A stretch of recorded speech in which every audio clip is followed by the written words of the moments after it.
Yeah, very special good morning to you. A couple of days before Christmas. We're still at it here. Alvis and myself and Kendall Mahamati with you right through the Christmas period. Morning to you, Alvis. Are you getting a bit of cheer going? Good morning, Squire. Yes, 3 days before Christmas Day, and everybody is happy and looking forward to a present perhaps this year. Okay, well, I'm sure you'll get your underwear and your socks as we do at our age as it is. Now, our focus today, of course, the carnage on our roads continues unabated, it seems. More than 845 people, road users, have lost their lives since the beginning of December. That's an increase of 17%. So we ask you the question, do South Africans hear the road safety message, Alvis? It seems at times as if South Africans hear the message, but they don't want to adhere to the rules of the road. You know, my grandmother used to say it goes in the one ear, goes out in the other. And it's a problem that we've anticipated, in that South Africans, especially motorists, are not hearing that message. I mean, there's so many road safety messages, so many campaigns out there, and yet we see an increase in the road deaths. 45 a day now. When this show started, it was 39 a day. 45 people are dying every day on our roads. That's almost 2 every hour. Let's take a look at some of your tweets, because we are all concerned about this. Yafana says, some of them are heard about the road safety, but are still involved in an accident. Says Yafana. This one from Lachasa says, road safety, our traffic officers are killing the road users by taking bribes. Nothing wrong with our drivers. Hashtag cold drinks ahi. I think there's a little bit wrong with our drivers. If you drive on the long road, you'll see it. Kolani Ngwegas, he says, no, all fall on deaf ears, even though people see on TV that people are dying because of drunk driving, says Kolani. Well, there you have it. Those are some of your comments coming through, and we're talking about bribes and corruption as well, and we'll unpack that a little bit later in the program as well, Evan. But these are the stories that's unfolding. We'll talk at length about that, but concerning thing is something that happened yesterday on social media. Well, there were a couple of robberies in Cape Town, but then it spread like wildfire on social media that all the malls in the Western Cape were being robbed, and it caused a whole lot of panic, Alva. So we've been running a poll, and it'll be interesting to see what the outcome is. Yeah, so we're asking you, do social media create unnecessary panic? This one coming in right now, 91 votes thus far, 58% are saying yes, it does, and 42% are saying no. But this is an increased problem. We're going to speak to JP Smith from Cape Town a little bit later in the program to find out exactly what that does to not just to the police force, but to law enforcement agencies in terms of unnecessary panic being spread by people on social media. Let's take a couple of those tweets, what you guys are saying. I'm sure you guys were affected by it. And Tommy says, it's important to know what's going on. This helps us to be alert. Knowledge is necessary. Yes, it's necessary, but why do we then spread false knowledge? Why do we spread false messages? False alarm. So Lachasa says, there's totally nothing wrong with social media. But the problem is human beings. We use it to fight against each other. Well, that's another take on that one there. So yesterday, all of those were, of course, playing out on social media. False reports, bogus stories and the like. The big story of the day, though, was Protea cricketer Alvaro Petersen. Where's Kendall? Kendall, come here, come talk to us. Alvaro Petersen will be here this morning. Yep. He'll be discussing with us exclusively the 2-year ban that he was given yesterday by Cricket South Africa for his role in the match-fixing saga that has plagued South African cricket the last couple of years. But we're asking people to send their questions. Absolutely. We're actually quite keen to find out what people have got to say to Alvaro, what it is they want us to ask him about his role in the matter and what's actually been going on. So we're looking forward to our chat at 10:30 that we're going to be having with him. He's going to be right here in studio with us, giving us an exclusive first taste of what he's got to say. Yeah, short ban, 2-year ban. But there's some interesting questions that came out. We'll deal with that as the show develops. 10:30, that's when Alvaro Petersen will be live with us here on the Newsroom show. So send us your questions. Don't forget to ask him the difficult ones, because we certainly will here on the show. But there's a lot of other news for us to have. Let's go to Alvis for our first update.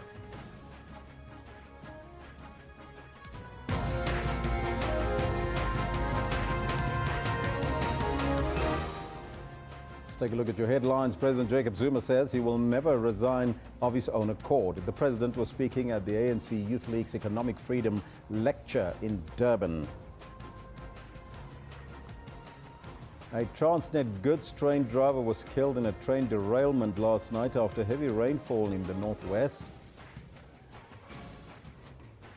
And talks launched by the Catholic Church to defuse an explosive crisis in the Democratic Republic of Congo have resumed following bloody clashes on Tuesday.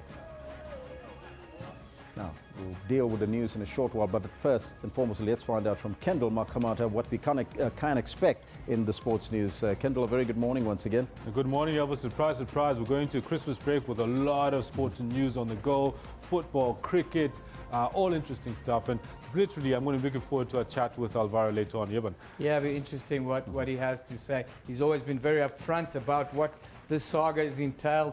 We'd get a little bit of details from him later. It'd be very interesting. Super, super. Good morning to you. This is what we've got for you in the sports today. And there it is. SuperSport United come from behind to beat a very game and plucky Polokwane City. SuperSport United go into the Christmas break at the top of the PSL log after their 2-1 victory over Polokwane City. And South Africa's cricket test captain Faf du Plessis loses his appeal in his ball tampering case. All this as former Proteas and BizHub Highfall Lions player Alvaro Petersen cops a 2-year ban as he admits to several breaches of Cricket South Africa's anti-corruption code. All this and more I've got for you later on in the Sports Bulletin. But as you just heard, 10:30, we'll be going live and direct with Alvaro Petersen in studio with us to give us his story. But for now, it is back to Elvis who's got the news. Thank you, Kendall. Kendall Makamate will be back a little bit later. Right now, your top story. President Jacob Zuma says he will never resign of his own accord. The president was speaking at the ANC Youth League's Economic Freedom Lecture in Durban. He said stepping down would play into the hands of who he termed monopoly capitalist. I heard some chamber from outside of this country also demanding that the president must go. Some chamber, I've just forgotten from which country, but there was a chamber that said so, and some big business who said so. And I realized it's more the time I will never, on my own, resign.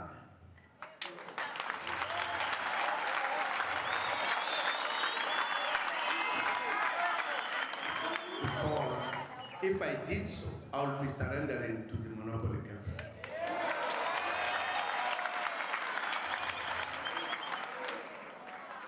Because I asked, what is it that I've done wrong? I've asked those who have talked to me, tell me, what is it that I've done wrong? And when I asked them, they ran out of the answers. The only thing that has happened is that the narrative, the repeating of corruption, corruption, corruption. A Transnet goods train driver was killed in a train derailment last night after heavy rainfall in the northwest. The train derailed at the Madibogo station near Delareyville after the tracks were washed away. One of the two assistant drivers was taken to the Maikeng Provincial Hospital with injuries, serious injuries, while the other was not hurt. The train was travelling from Hummel to Maikeng. The driver's name has not been released pending the notification of the next of kin. Both Transnet and the police say they will release statements regarding the accident later today. Business against crime as our social media uses not to create panic by spreading false information. Now this follows a WhatsApp message about multiple armed robberies at malls in Cape Town following an armed robbery at the N1 City Mall and an attempted robbery at the Van Gate Mall in Athlone yesterday morning.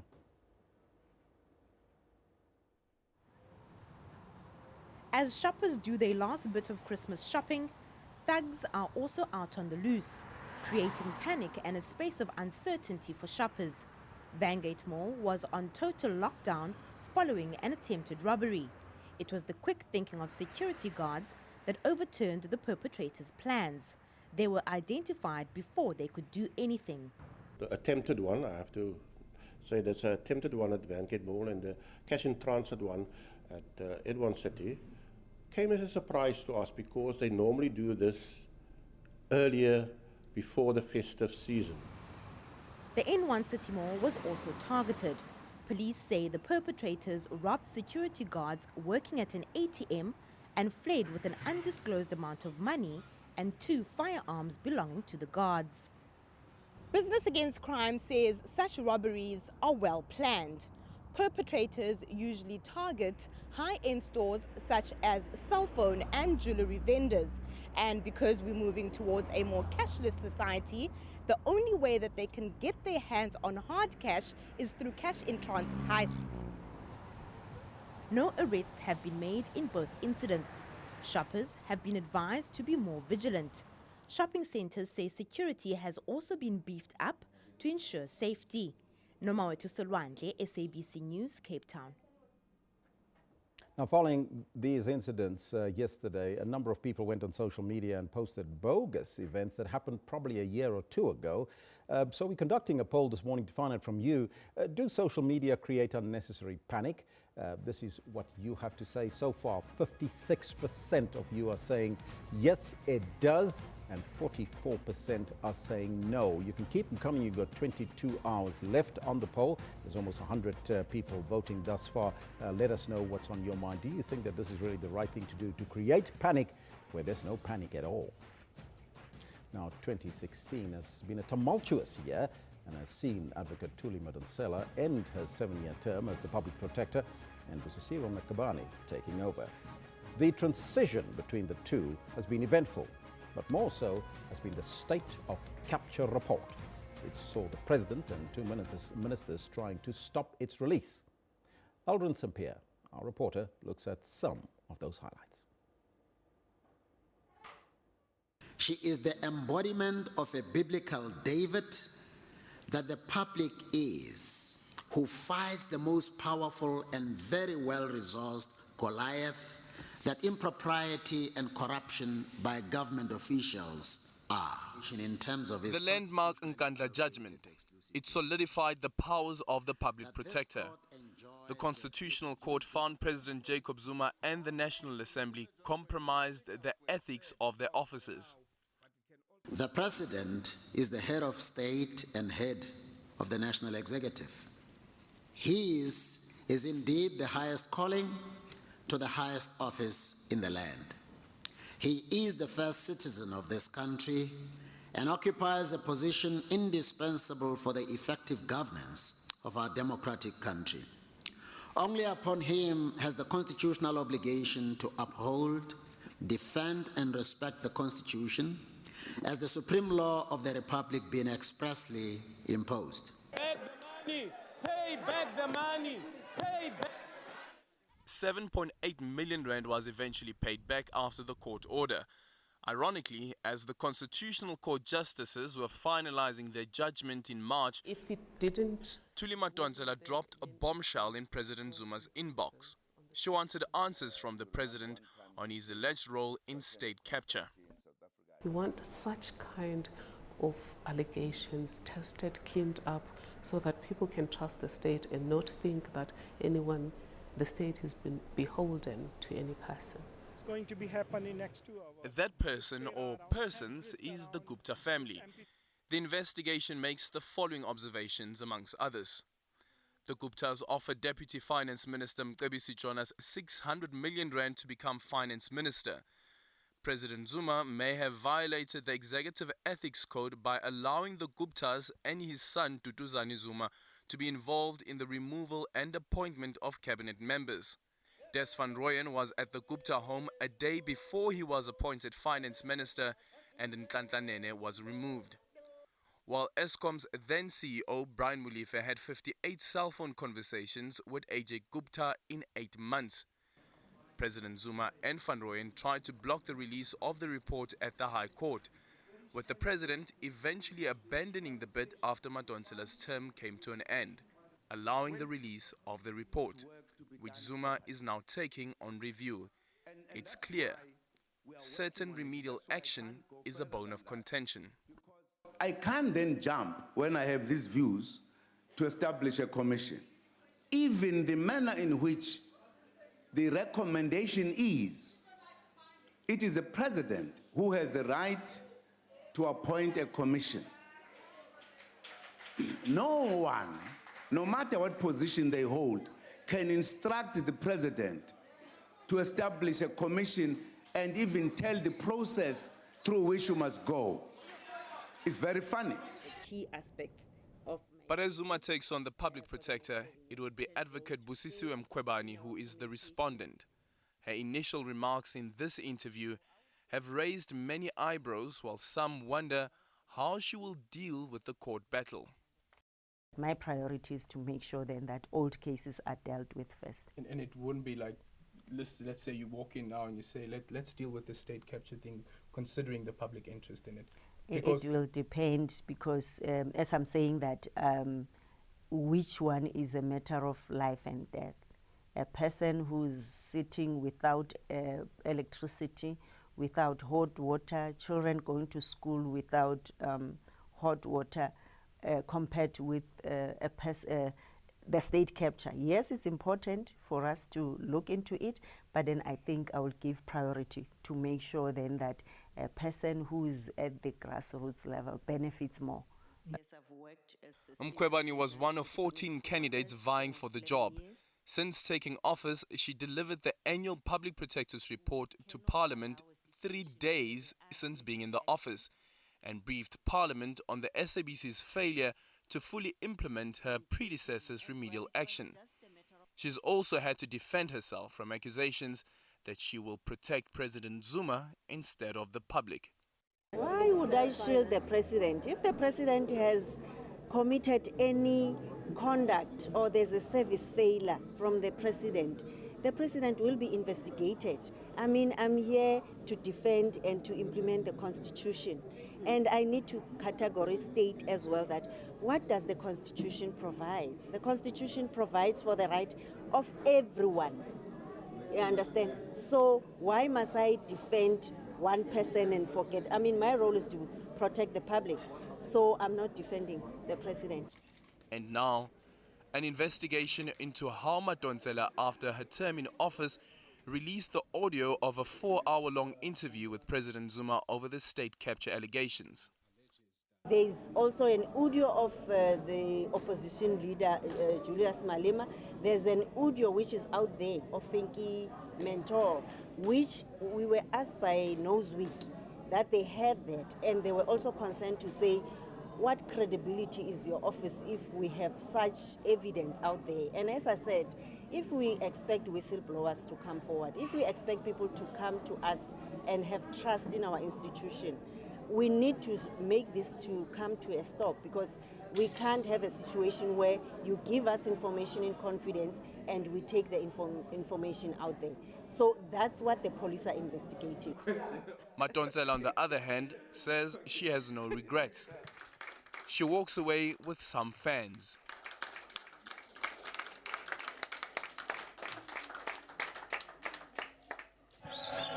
But along the way, she's made some foes.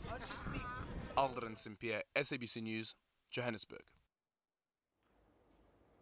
A tumultuous year indeed, but today South Africans are dying on the road as we crisscross South Africa to go to our holiday destinations. So the question we're asking you, do South Africans hear the road safety message? 845 thus far, that's almost 2 people a day dying on our roads since the 1st up until the 19th of December. Is that even possible? Let's find out from Eben as to what, in fact, 2 people per hour. Is that what it is? Yes? Well, let's find out from Eben. 45 a day, Elvis. It's worse than some of the conflict zones on the planet It's today. a war zone, hey? It is a war zone out on our roads, and I don't think that South Africans take the road safety messages very seriously. I don't think they take the policing structures on the road very seriously. But the thing that concerns me is the prevailing attitude between human beings on the road. There seems to be a disconnect and a lack of respect, if one can call it that. But let's take a look, Elvis, at some of the tweets that people are tweeting in, because we are losing 6 more people on the road every day than we used to. When we started the show, Elvis, it was 39 per day. 39, I can remember. We're now at 45 that, a day, and the number goes up. And the thing that's worrying is that we see more and more campaigns. But Unati says people do listen, but they don't want to do the right thing to be safe on the roads, talking about racing. How do you change that mindset? Yeah, you know, there's this thing about people with fast cars, especially in township, and they call it I'm going to get to it. I think it's Fravrum. Yeah. But we'll get to that, and that is one of the issues. That's what the minister spoke about. Vrpa. She blamed it on Vrpa. But, I mean, come on, guys, we're all contributing. You know, it's a prevailing attitude. A big no, he says, only 25% of South Africans bear the road safety message in mind, and the rest of the 75% just don't care about life. Victor, Jean-Claude talks about stricter laws like the US to deter any road user who breaks the rules. People must be sent to jail for lengthy sentences, he says. Will that be the deterrent?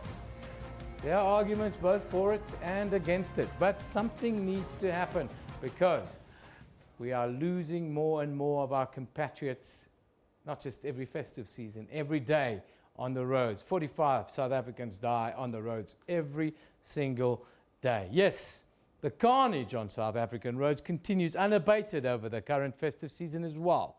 45 people, as I said, on average have lost their lives daily on South Africa's roads since the beginning of December. So far, 845 road users have died, which is an increase of around 17% compared to last year during this exact same period. Now, the Transport Minister, Alvaro Petersen, is planning to convene an urgent meeting with all traffic chiefs and their regional directors of provinces with high fatalities to reduce the number of road fatalities. The Department of Transport would also engage with the Department of Justice in a bid to introduce minimum sentences for negligent and reckless driving. Now, the Transport Minister released preliminary figures during a media briefing 19 days into the festive season. Our reporter, Nozantombi Mia, talked to the Minister on the ever-rising death toll on our roads. We're seeing 17% of the fatalities increase on last year numbers. We're seeing the number of crashes having increased with 16%. We are conscious of the fact that this year, unlike many other years, we've got the unprecedented number of long weekends, extended long weekends. It is now the past one with the 16th to the 18th, will be followed by the Christmas one from the 23rd to the 27th, and then we'll be faced with the New Year one. So already it gives you an indication that we've got this extended periods. Weekends by nature in our law enforcement environment are a challenge. The evenings from 8 o'clock till early hours of the morning are a challenge. Now, if you put the weekend, you put the evenings where people actually enjoy their festive period throughout the evenings, because during the day they are doing shopping, in the evening they have now parties. So this is the biggest challenge that we have. And we are conscious of the fact that we also have new drivers, we have new vehicles, we've got other factors like many of the firms having closed, many of the companies having closed, people have taken holiday. We also have a problem of the volumes of alcohol that is available this time of the year. They also added to it is the human element of the body itself being physically tired and mentally tired. This is the time people are supposed to be resting, but people are actually traveling more. Minister, another big issue that contributes to the increased number of road fatalities is driver behavior and drunken driving. That really seems to be a sticking point for you throughout this campaign. Drunken driving is a problem, but add to it people who drink and walk. So drunken walkers or pedestrians is a big challenge. People go on Facebook whilst they are driving. So that in itself is a big challenge. We're appealing to our people to give themselves time to rest, because that is also another element where people generally don't rest. They don't sleep enough, they don't drink a lot of water to hydrate, and they become irritable. That's why we've got serious problems of road rage. In actual fact, some of the crashes has been attributed to rage people just feeling that this one has been overtaking me, I'm going to show him or her, I will actually overtake him. That in itself is also rage. So we believe we need to deal with those. Looking at it provincially, Limpopo seems to be a province that has seen an increase in road fatalities. What are some of the other hotspots besides Limpopo, and what could have been attributed to that? The following Limpopo is in Mpumalanga, KZN, and the Free State. You'd know the Free State is a thoroughfare. Many of the people coming from Gauteng and other parts of the country pass through the Free State to go through to their destinations. So that is one of the areas that we have seen is a big challenge, and we're encouraging the Free State fraternity to increase their visibility, to increase their tightness in terms of law enforcement. But also KZN, by nature, quite a number of the people flock to KZN from Gauteng, from many parts for holiday periods. And we believe that the attraction of the beaches in itself, even to the Western Cape, is actually creating this actual numbers increasing. Minister, speaking of law enforcement, what have you done so far to step up police visibility and to get greater inter-law enforcement cooperation? Despite the fact that we don't have 24-hour service in terms of law enforcement in the traffic fraternity, during the festive periods, we actually introduce and implement 24 hours. What we have also realized is that there's a shortage of manpower, the officers, and we have been able to make an appeal to all provinces to increase the human capital, the manpower and the officers. You also spoke about the issue of male aggressive behavior, and that seemed to contribute quite highly to the level of road rages and perceived aggressive behavior on the roads. It's our male counterparts. The figures does indicate predominantly male and black. And it is important that we appeal, and we are appealing to our male counterparts. The aggression that we see on our roads. Don't do your verpa and opening the pipes of the car and boasting to Pete or John or Johannes that your car is better than his. Don't do that, because when you do that, you are actually creating a problem for yourselves and other motorists. We're saying these cars, we know they have got the capacity. The mere fact that you have your dream machine, like they call them, does not mean you must go and test it out on the road. These cars have already been tested by the manufacturers and the dealers. You don't have to further test it on the road. If you want to do that, there is extreme sports areas that the Ministry of Sports is working on as part of recreation, but also department like the motoring industry with Kyalami and all those. Go there if you want to go and show the power of your vehicle. There is places in this country where you can go and show it off. Those people who do that at Kyalami and the motor racing areas, don't do it on the road. And that is why it is important that you also learn from them, that there is a place where you can go and compete. Go and join them there. Let's talk about something that is a bit more serious, the issue of bribery and corruption. And it does seem to work both ways. We do seem to have passengers who will go out of their way to try and get to bribe officers to get out of tickets and not take responsibility for their driving action. But we also do have officials who do not necessarily conduct themselves in a manner that they should. To deal with criminality and corruption in our system, I'm happy to indicate that we intend to introduce the cameras that each and every law enforcement officer would have, which would record the law enforcement officer and the transgressor, which is the motorist.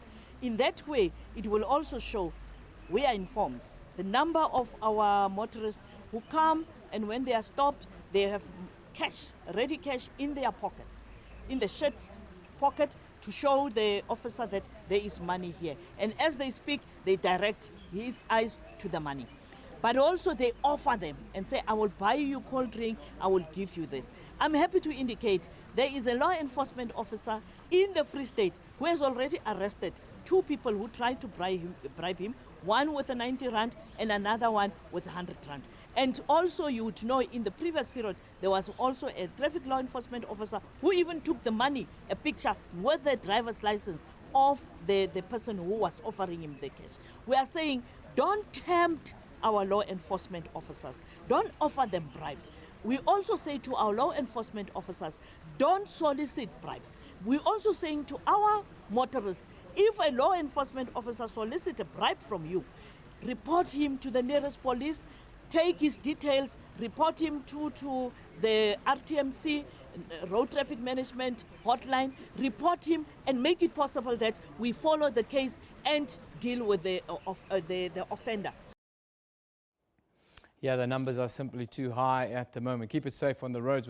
We'll take your tweets on a little bit later, but right now I want to talk about this man. He's just arrived at the SABC. So Alvaro Petersen has come in to talk to us today about his ban. He was banned for 2 years yesterday. Now the former Protea opener admitted that he did sit in on meetings where plans were hatched to fix matches in the domestic 2020 competition. He'll be joining us right here on Newsroom at 10:30 this morning.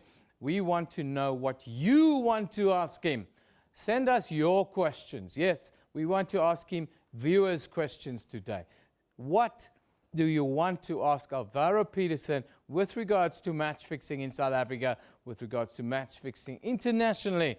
Please send us your questions, your tweet questions on how did this happen in South African cricket? What's the mindset of South African cricketers? Is there a victim mentality? Is there a desperation for money? What is it that allow cricketers, and quite a few of them have now been banned, but Alvaro is the highest profile of them all, and he's coming in today to face our questions, but also yours. At SABC Newsroom is where you can send us those questions. Now, let's take a look at what's trending on Twitter at this hour. Yeah, it's very busy. President Jacob Zuma, who announced that he will not be resigning out of his own accord. The hashtag Zuma is one that you can follow. Today. Then Helen Zille got herself into another fine mess on Twitter yesterday. And then, of course, many people are unhappy with her comment. She's been accused by Twitter users of inciting racism. And this is what a now deleted tweet read. She asked the question, why is it okay to racially classify people for jobs, but not to identify people at a table by their race? Zille was initially responding to an article shared by Huffington Post SA editor Ferial Haffajee on Twitter. Now Rosetta goes on and she says, Helen Zille should just stay off Twitter. Full stop. Period. That's some sound advice there for Helen Zille. Thank you, Rosetta. You wouldn't say, hey. Now, moving to the DRC. Hashtag Congo is still under the spotlight following unrest on Tuesday, where 26 people were killed in clashes. Now, this after President Joseph Kabila, whose term ended last night, or night before rather, is set to remain in office until elections can be held. We've also seen, of course, protests here in the streets of Pretoria by members of the Congolese community in South Africa. Yesterday, was also the summer solstice here in the southern hemisphere. The direct meaning of a solstice, for those of you that don't know, is the standing still of the sun. It is also the longest day in the year for us here in the deep south. Now, Lena Dunham, who is well known for being a feminist, made insensitive comments about abortion. She was responding to a young girl's request for her to be involved in a project that dealt with women who had abortion, to which she responded, I can say that I still haven't had an abortion, but I wish I had. This was followed by a huge uproar on social media, as you can imagine.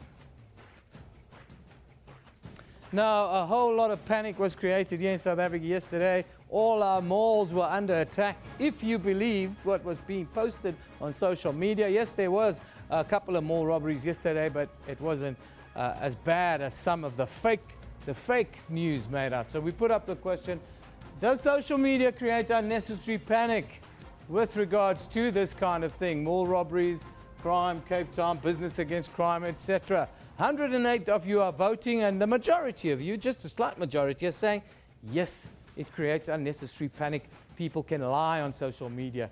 People can put fake pictures up of you on social media. They can even write fake news stories of you on social media, put it up, and, you know, we live in a time where People consume this very instantly without checking the facts, and it spreads like wildfire.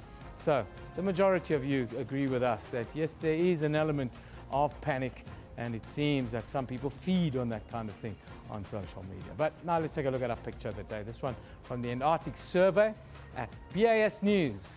And it talks about the winter solstice in the UK, but the summer solstice in Antarctica. Beautiful picture. That's the Rotorua Research Station at midnight. Isn't it cool? Midnight sun in Antarctica. Beautiful thing. That's our picture of the day. You wouldn't say it's in the middle of the night. That's in the, well, Antarctica. Now, our comment of the day. This one comes from David Uafnani, who says, "It's so sad and heartbreaking to see what is happening in Aleppo. Where's the humanity? But what's most important is that we never lose ourselves in all that we're fortunate for, to never be less dignified and elegant on the inside than we show on the outside. There are ways we can all help," talking about Doctors Without Borders and, of course, well, the humanitarian tragedy that's playing out in Syria under the eyes of the world media, and some say not much is being reported.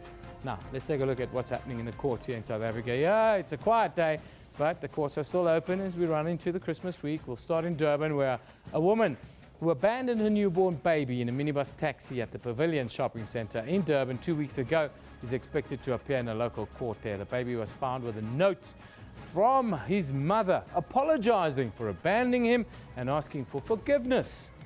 Then, down in Cape Town, 2 of the 3 men accused of killing a policeman are back in the Blue Downs Magistrates Court, this time on charges of armed robbery.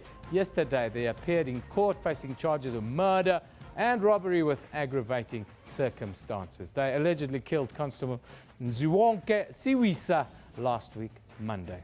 Also in Cape Town, 5 murder suspects are expected in the Athlone Magistrates Court. They were arrested in Nyanga on the Cape Flats after a 22-year-old man was stabbed to death in Crossroads also on Monday. These are some of the stories in front of the courts right now. We'll keep you updated as they develop. Of course, send us your questions. Alvaro Petersen will be with us at 10:30.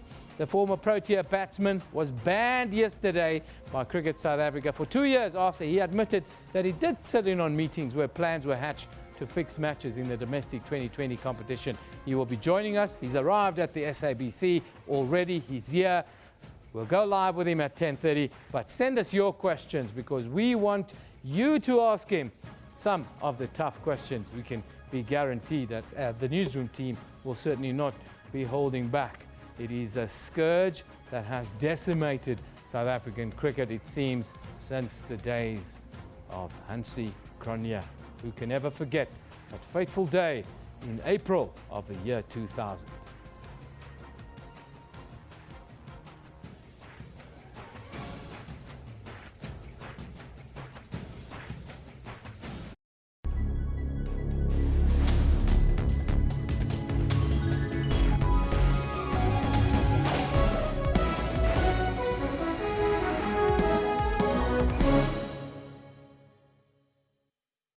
Assumed U.S. drone strike in the south of the country has killed 3 Al-Qaeda suspects. Death toll in Yemen's 18-month-old civil war now stands at about 10,000.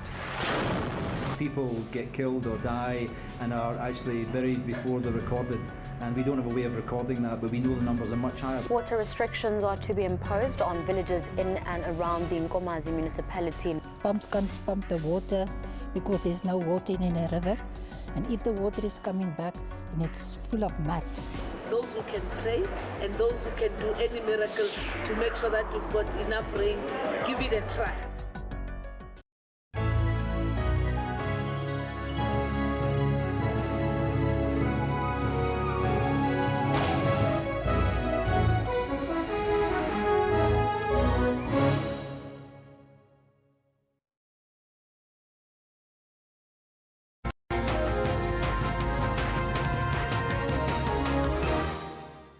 Now, we're asking you that question, of course, today in terms of the road message and this road safety message, rather, that we constantly get through to you. And the question we pose is, do South Africans hear the road safety message? Now, I've been doing Arrival Live for the last 10 years, and I promise you it doesn't seem like that is the case. The death rate on South Africa's roads is still unacceptably high. 3 days before Christmas, Thousands of holidaymakers and tourists are still flocking to their various destinations. The death rate has already increased from the 845 fatalities recorded during the first 19 days of December. In the latest incident, 2 people have died after a minibus taxi driver lost control of his vehicle while driving on the N1 between Beaufort West, Liuchamka in the early hours of this morning. Now, the Department of Transport has attributed the high number of road carnage to bad driver behavior. Is that really the case? Not Justice Project South Africa, Howard Dembowski. He joined us now in studio to give us analysis of the latest figures. Howard, very good morning to you and welcome. Thanks so much. 845 and increasing from the 1st of December. What is your take on the situation? Well, it's very, very clear that the current interventions are not working. Are people listening? The answer to that question is definitely no. Anybody who is engaged in parenting would know that if you keep on telling a child, we're going to discipline you if you don't do this, or if you don't do that, or if you act in this manner or act in that manner, and then you don't do it, each time they get away with it, the negative behavior is reinforced, and they start to believe that they'll never be taken to task. The problem is that you actually, yes, you can go and break the laws of man, but you can't break the laws of physics. It's very, very simple. And if you are involved in a collision and you are not properly strapped in, for example, you are going to go through that windscreen, and there's a very good possibility that you're going to be seriously injured or killed. We're looking at 45 people a day. That's almost two people that are dying per hour on our roads. Not even in a war zone. In Aleppo, that happens. I'd like to actually correct you on that. That is the volume of people who died immediately at those crash scenes. Remember that we actually have to monitor this for a period of 30 days after the collision, because a lot of people are actually put into an ambulance, die on their way to hospital or in hospital, and that figure is generally 30% higher. So we're going to be talking about 1,098 people in the period between the 1st and the 19th of December. That equates to 58 people per day. And this is what we are actually genuinely and realistically looking at the moment. And as you say, not even in a war zone is this kind of nonsense happening. But let's go further than that. Let's examine the RTMC's report and study done by the CSIR on injury and mortalities in road crashes and the cost to the economy. The fact is that in that report, they referred to 10,000 odd people dying on our roads, where in fact it was a lot higher. It was closer to 15 or even 20,000. But that's what they based their figures on. And that came to 142 million. Billion. Billion rand. This is the counter currently as we look at it. Crashes, 976,000. Yes. 16,037 fatalities. Injured, 146,000. The cost to the nation, there we go, 141 billion and counting. And counting. And the fact is that, in fact, this particular calculation that we're doing here is actually slightly lower on the injury side of things. Because, in fact, it seems that we're about 100,000 out on the lower side. It's actually should be around about 246,000 people injured. Now, let's talk about war zones. Yes. Now, there's one thing that we've noticed over the years is that South Africans are always very impatient on the roads. Is that perhaps part and parcel of our psyche as motorists, that we do this kind of thing and getting involved in accidents? Well, I believe, first off, that they shouldn't be called accidents. They should be called collisions or crashes, because, this is not an accidental event. Yes. But the thing is that, yes, impatience does weigh into it, so does aggression. But so does the fact that we allow people to drive as badly as they wish to. And unfortunately, this is a worldwide phenomenon. It's not unique to South Africa. It has been proven time and again that no matter what your morality of your nation is, etc., drivers will always drive as badly as the authorities allow them to drive. And I've been harping on this particular show for 4 years now. 4 years about the same thing. Not once have I or JPSA wavered from our stance? And why is it that we continue to ignore the elephant in the room, so to speak? What are some of the solutions, Howard, that we're looking at? Well, firstly, there are two very urgent interventions that have to take place. One is the eradication, not tackling, eradication of corruption in driving license testing centres and in traffic law enforcement. And the other is to make sure that we enforce traffic laws 24 hours a day, 7 days a week, 365 days a year. It's no good coming along in December and expecting people to drive responsibly and behave themselves on our roads and say, people must behave, finished and klar, as our minister says. When you have allowed them to drive like complete hooligans for 11 months of the year. And finally, your message to drivers out there and advice that you would give. The fact is that when you are driving a motor vehicle, you always have to drive for everybody on the road, not just yourself. Please, if you love your loved ones in your motor vehicles, your passengers in your motor vehicles, and yourself, you have a responsibility to yourself to make sure that you drive for everybody else on the road. And always remember that the next guy coming along may not be that law-abiding citizen, may not be that considerate driver, and may, in fact, be out to kill you. So here's the actual ethos that you should adopt. Everybody on the road is out to kill you. Drive carefully. Howard, I thank you so much for coming in and joining us and giving your message to the nation out there, to all motorists. Be safe on the road and arrive alive. But right now, our big story for the day. Let's cross over to the team, Eben and Kendall. Well, it's a story that's made international headlines today. Of course, Alvaro Petersen was banned yesterday by Cricket South Africa. We all know it's been a long and ongoing scenario that's been playing out in South African cricket a little bit. I want to commend you, Alvaro, for coming in today and facing the music a little bit, as it were. You know, it's quite rare for especially cricketers to come out and face the music when they've done something wrong. We all love the adulation. But sometimes when you're in a compromised position, to come out and do what you're doing today is fantastic.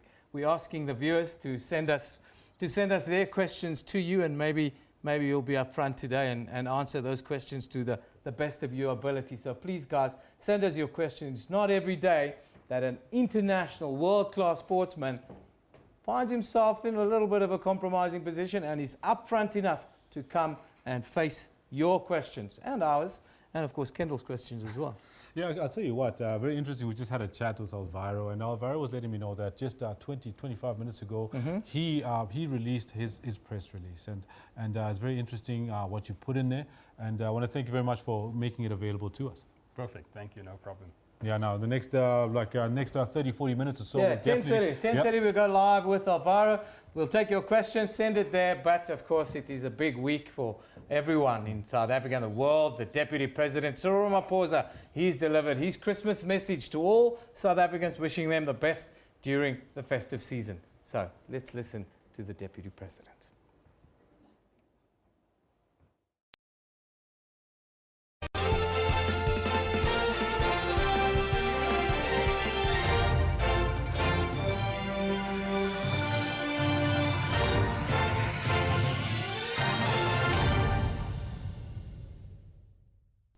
Fellow South Africans, I am honored to share our government's message with you during this 2016 festive period. On the 10th of this month, we celebrated the 20th anniversary of the signing of our Constitution. We continue to draw inspiration from the values and objectives of the Constitution of our country, the birth certificate of our nation.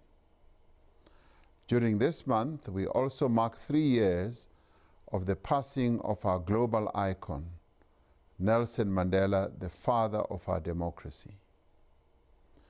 As we celebrate the legacy of Madiba, we rededicate ourselves to the ideals of building a non-racial, non-sexist, and a democratic society in which all our people, black and white, can live in peace and harmony. On this occasion, we remind ourselves that the adoption of the Constitution was the culmination of decades of struggle waged by our people at home and abroad. As we celebrate these achievements, we honor those who made huge sacrifices in the struggle for peace, freedom, and democracy. We also honor those who worked to build and to develop our country. As we mark this milestone, we rededicate ourselves to the core values of our Constitution. We extend our gratitude to the people of our region, Southern Africa, our continent, and the world, who provided us with material, moral, and political support during the struggle for democracy. In the 2 decades since the Constitution was adopted, we have worked together to give effect to the rights and freedoms it proclaims. Working together, we have lifted millions of our people out of poverty by providing houses, electricity, water, and sanitation to millions of households. We have built, equipped, and staffed new hospitals, new clinics, schools, and colleges. For much of the last 20 years, we have had a growing economy that, together with our transformative policies, has provided many opportunities to our people that never existed before.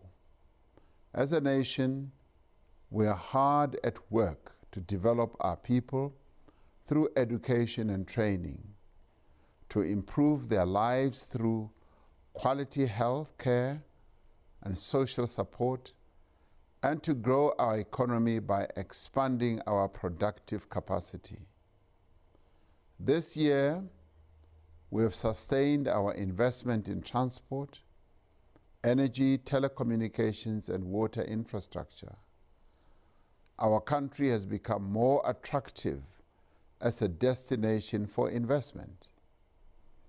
This has come about and has been done through the creation of special economic zones in a number of areas in our country, the establishment of Invest South Africa to assist investors in getting projects going faster, and through targeted incentive programs. Through joint efforts of government, business, and labor, we are hard at work to increase investment opportunities, support small enterprise development, address youth unemployment, and maintain South Africa's investment grade status. Deliberations among the social partners on the introduction of a national minimum wage are nearing conclusion, with most stakeholders supportive of the proposed wage of 20 Rand per hour. The introduction of a national minimum wage will go a long way in reducing wage inequality and wage poverty. It is a matter of great concern to us that more than 50% of employed South Africans earn below 20 Rand an hour.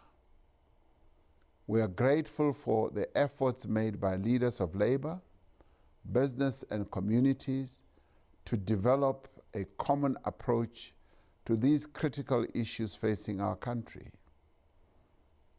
All social partners are agreed that 20 Rand per hour is not a living wage. They consider it as a starting point to begin the process of reducing wage inequality. In 2016, we continued to work to improve the health and the well-being of our people by intensifying our efforts to end AIDS and TB.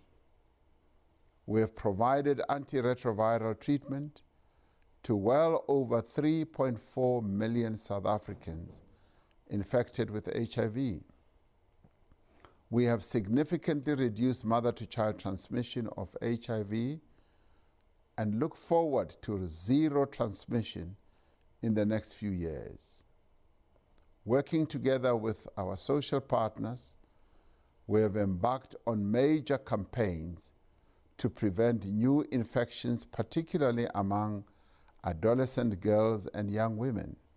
Social trends like older men having sex with younger women continue to undermine our prevention efforts as young girls become targets of macho mobile men with money. We are nevertheless certain that working together, we can create an AIDS-free generation in our lifetime, especially if we empower our young girls and young women through education and economic opportunities. To all the young people in our country, please remember to condomize, never engage in risky sexual behaviors. Fellow South Africans, if we are to succeed in building an inclusive economy, we need to ensure that the youth of our country can access affordable quality education. In this regard, government will continue to work with all key role players in the education sector to resolve challenges of access and transformation that have been presented to us by the student movement. Let me take this opportunity to congratulate the class of 2016 as they anticipate their final matric results. We remain convinced that you will help to build on the success of previous classes in making our country proud. Compatriots, one of our major concerns as a nation remains the high number of fatalities arising from road accidents.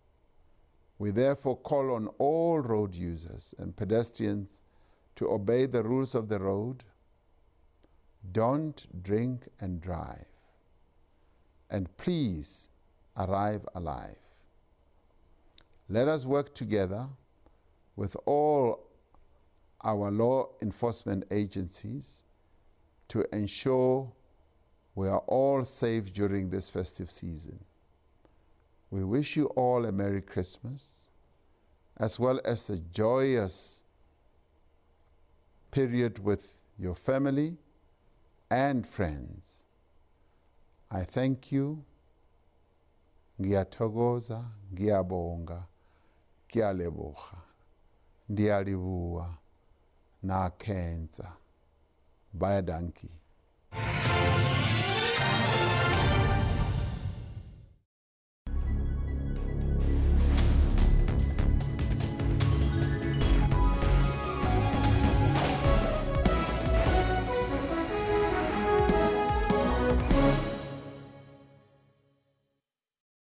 Moved to ease tensions created by the heated public spat between National Treasury and Eskom.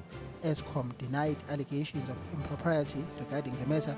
National Treasury issued a statement accusing Eskom of lying. The fracas over hairstyles at a Pretoria school has drawn sharp focus on underlying racism and alleged abuse in some schools. We want relevant answers from the MEC. You must fire the principal. Here too, similar sentiments of underlying racism. It just made me feel like I was not worthy enough of an education because of the type of hairstyle that I had. Because yesterday the statement was, writing an exam is a privilege. Water-wise, water is an essential need. The scarcity of it could lead to loss of many lives, including livestock, plants, and much more.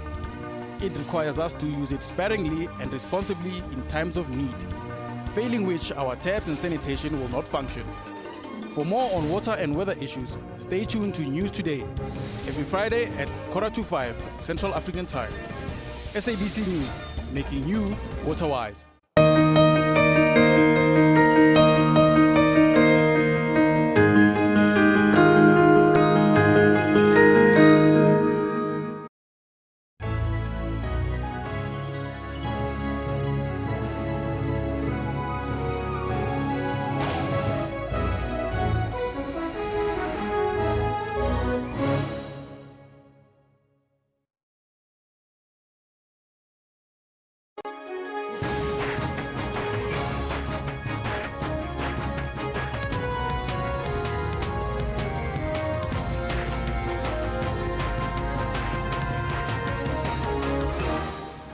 Well, shortly after 10 o'clock Central African time, that is 10 a.m.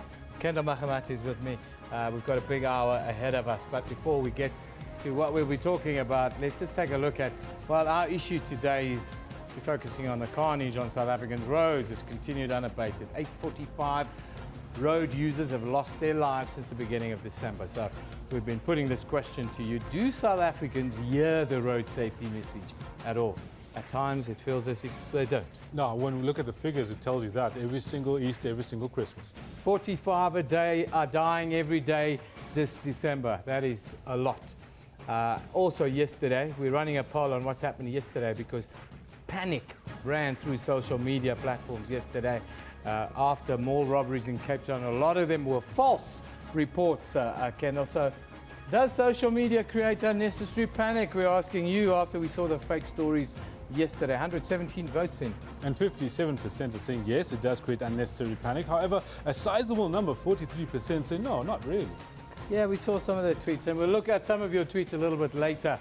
But we've got a lot going on. So we're running a second question to you. We saw a little bit earlier. If you've only joined us now, at 10:30 this morning, Protea cricketer Alvaro Petersen will be in studio discussing his 2-year ban. Yeah, he was banned for match-fixing activities yesterday. So we're asking you, please send us your questions to Alvaro Petersen.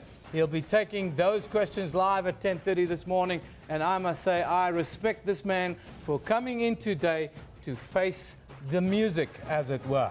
Now, 100%. We're certainly looking forward to hear what Alvaro, the man, has got to say. You all remember when it first came out, we stood right here and we spoke about the match-fixing scandal and all those names that had come out. And with that, we were hoping one day to get Alvaro's word on the matter. And here he is today. 10:30 sharp. Make sure you stay with us. Send your questions. Now, it's been another busy year for the Sudan as the country continues to battle finding lasting peace. Now, the Sudanese ambassador to South Africa, His Excellency Omar Siddiq, he'll be joining us shortly to talk about that. He's in our Pretoria studios already. But before we go to the ambassador, let's take a look at our top stories right now.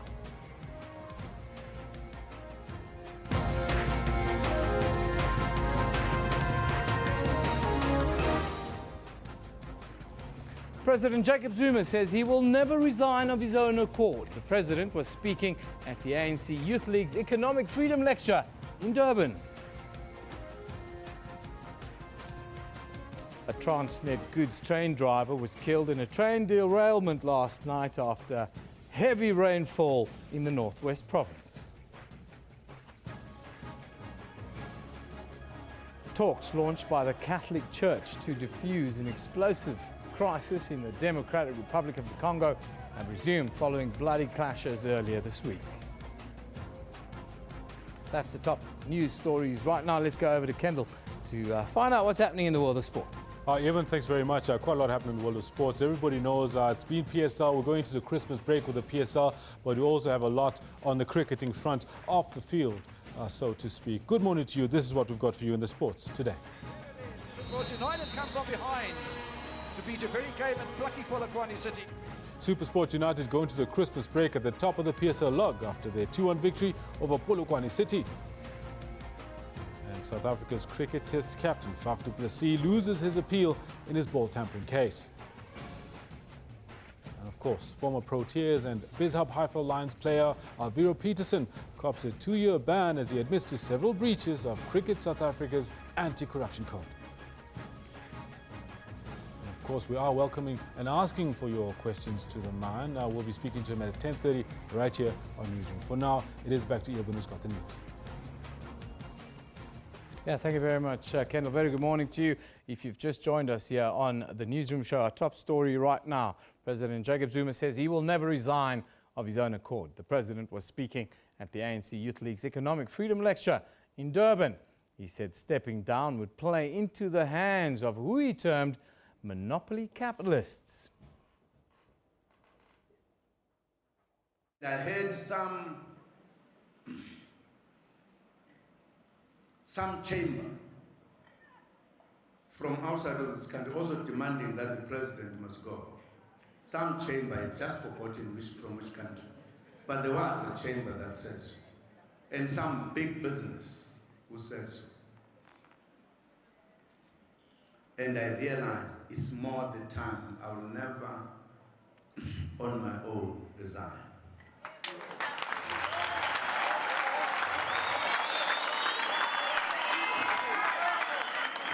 Because if I did so, I would be surrendering to the monopoly capital.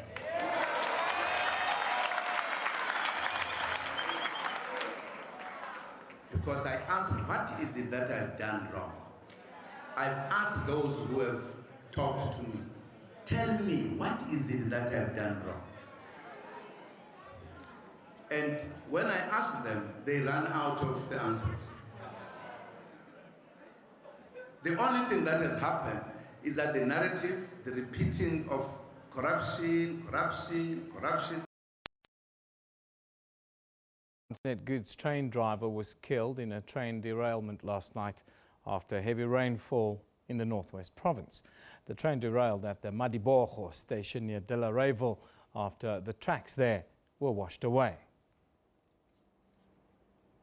One of the two assistant drivers was taken to the Mahikeng Provincial Hospital with serious injuries, while the other was unhurt. The train was travelling from Hummel to Mahikeng. The driver's name has not been released yet, pending the notification of the next of kin. Both Transnet and the police say they will release statements regarding the accident a little bit later today. Now, talks launched by the Catholic Church to defuse an explosive crisis in the Democratic Republic of the Congo have resumed following bloody clashes there earlier this week. The Catholic Church has appealed for a deal by Christmas Day over the future of President Joseph Kabila. The call by bishops sponsoring the talks between the opposition and the ruling party came after protests erupted over Kabila's refusal to step down at the end of his mandate. More than 20 people were killed and 45 hurt in violence across the DRC on Tuesday. The end of Kabila's second and final scheduled term was met without any plan for a political transition and with no election date in sight. Back home, Business Against Crime has asked social media users not to create panic by spreading false information. This follows a WhatsApp message about multiple armed robberies at malls in Cape Town, following an armed robbery at the N1 City Mall and an attempted robbery at the Vangate Mall in Athlone early yesterday. As shoppers do their last bit of Christmas shopping, thugs are also out on the loose, creating panic and a space of uncertainty for shoppers. Vangate Mall was on total lockdown following an attempted robbery. It was the quick thinking of security guards that overturned the perpetrators' plans. They were identified before they could do anything. The attempted one, I have to say that's an attempted one at Vangate Mall, and the cash in transit one at N1 City came as a surprise to us because they normally do this earlier before the festive season. The N1 City Mall was also targeted. Police say the perpetrators robbed security guards working at an ATM and fled with an undisclosed amount of money and 2 firearms belonging to the guards. Business Against Crime says such robberies are well planned. Perpetrators usually target high-end stores such as cell phone and jewelry vendors. And because we're moving towards a more cashless society, the only way that they can get their hands on hard cash is through cash-in-transit heists. No arrests have been made in both incidents. Shoppers have been advised to be more vigilant. Shopping centres say security has also been beefed up to ensure safety. Nomawetu Solwandle, SABC News, Cape Town. Yeah, it is a little bit of an indictment where we are, especially after what happened on social media yesterday with all the false stories and false robbery notices and the like that we saw spreading like wildfire. People stopped going to the malls to go do their Christmas shopping out of fear. So we're asking you, does social media at times create unnecessary panic? We're of course referring to the mall robberies that you saw yesterday. Now, Business Against Crime, they've come out and they've pleaded with people, please refrain from putting out false stories, false notices and the like, because it causes panic.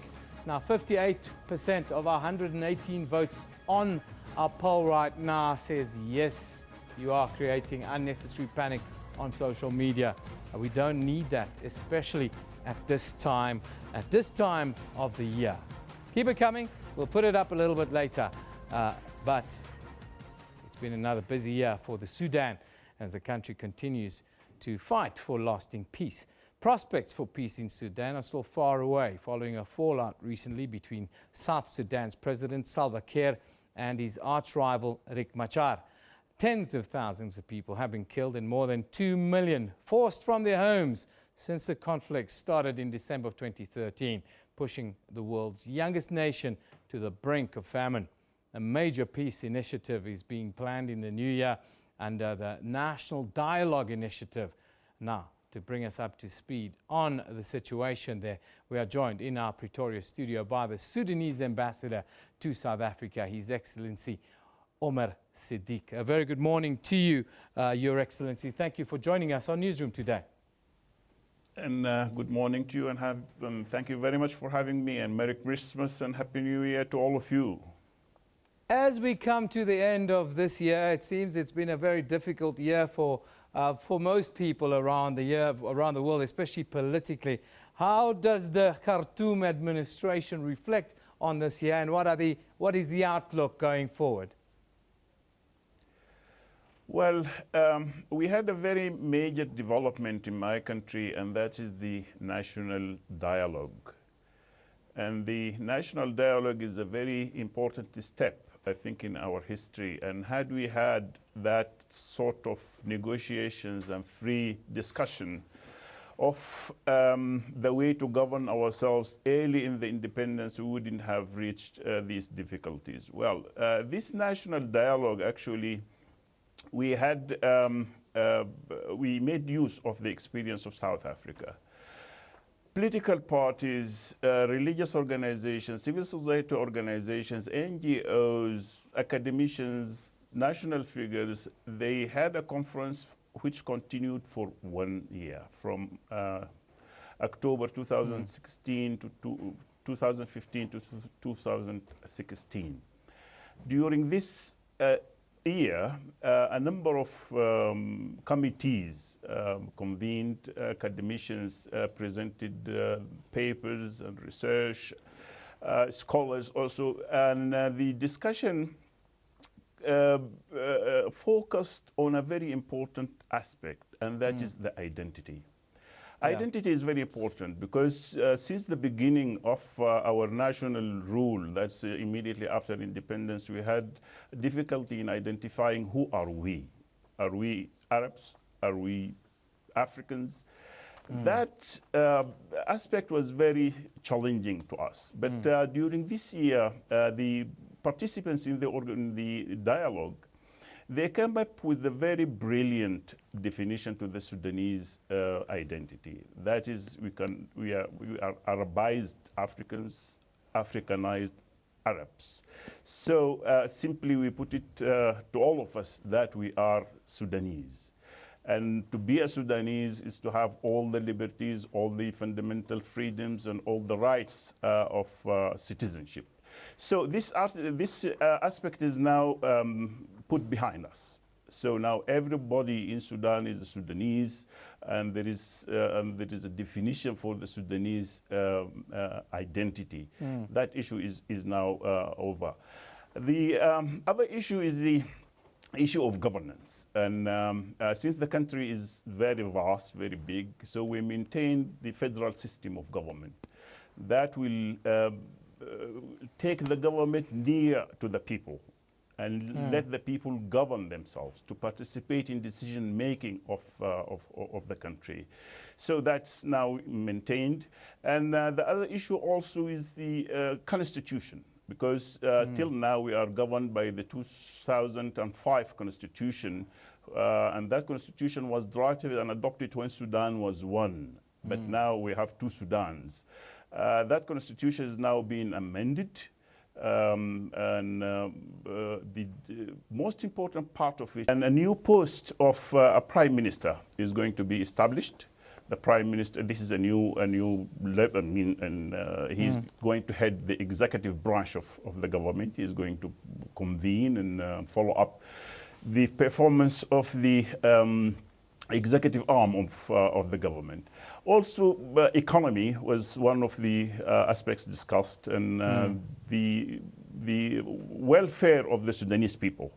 That also took very long discussion in the negotiations during the conference. You touched on the economy there, and of course we know here in South Africa that Sudan has been snubbed in recent years by Western countries when it comes to economic scenarios like tourism and the like. Is it, when you have the national dialogue now, is part of that discussion the opening up or the reopening up of Sudan to the world and showing that Sudan is open for tourism but also open for business?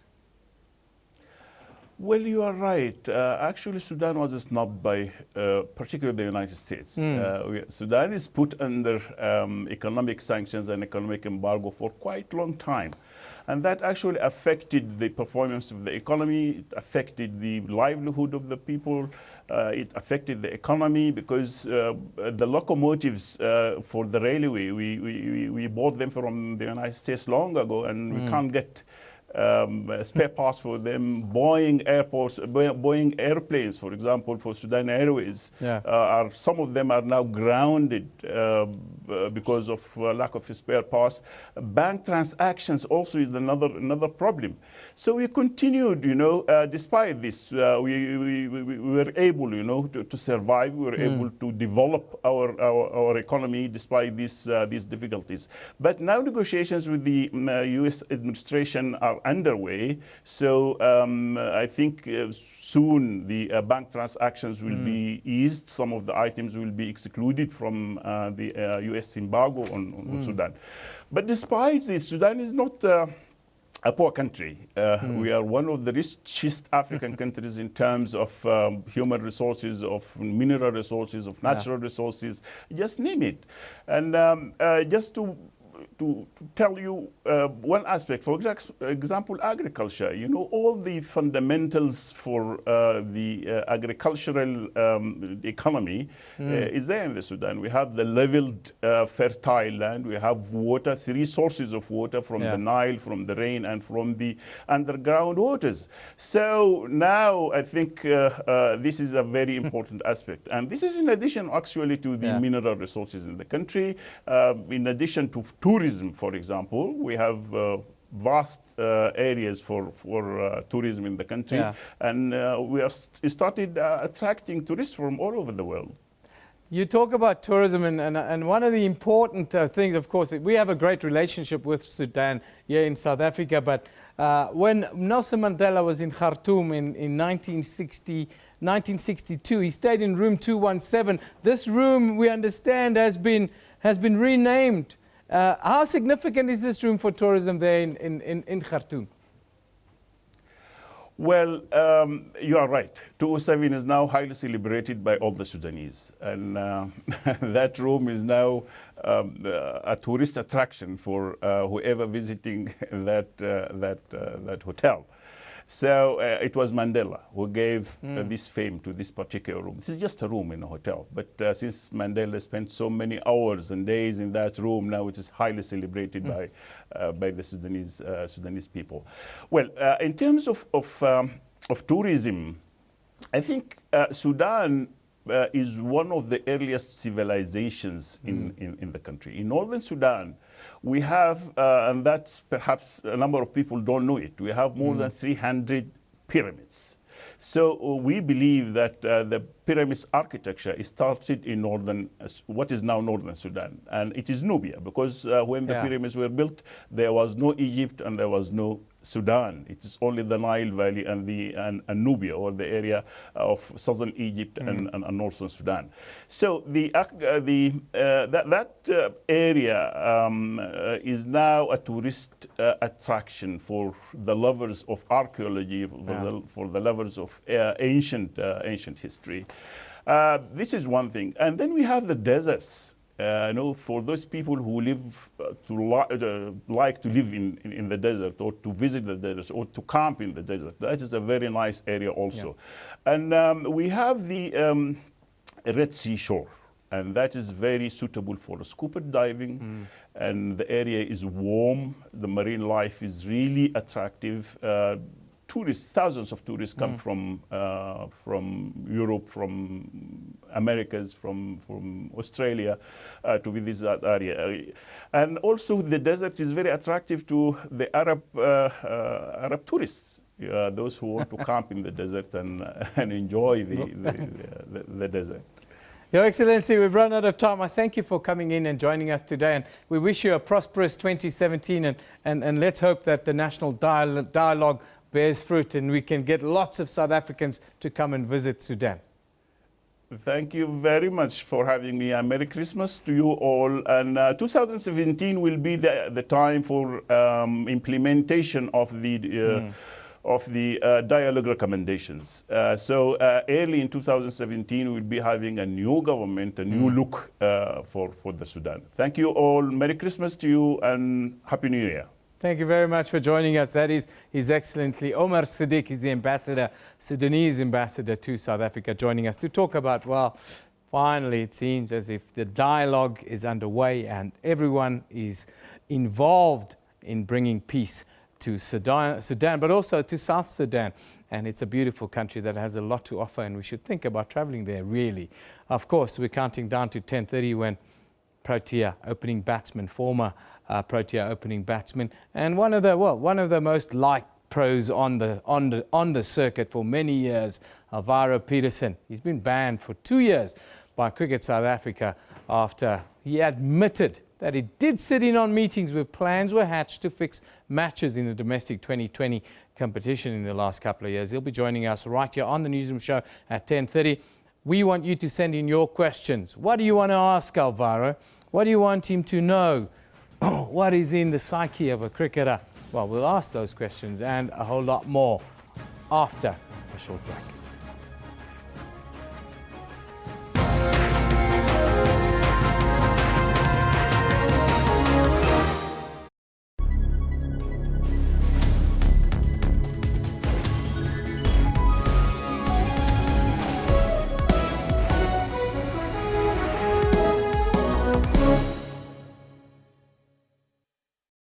Certain choices in life lead us not to our destination. Prostitution will not.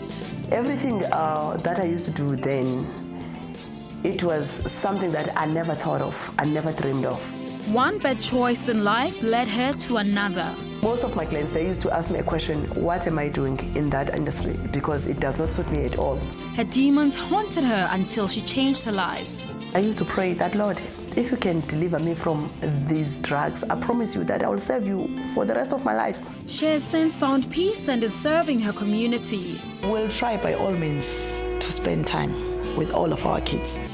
Join your host, Buleng Mulabati, every Friday at 17:30.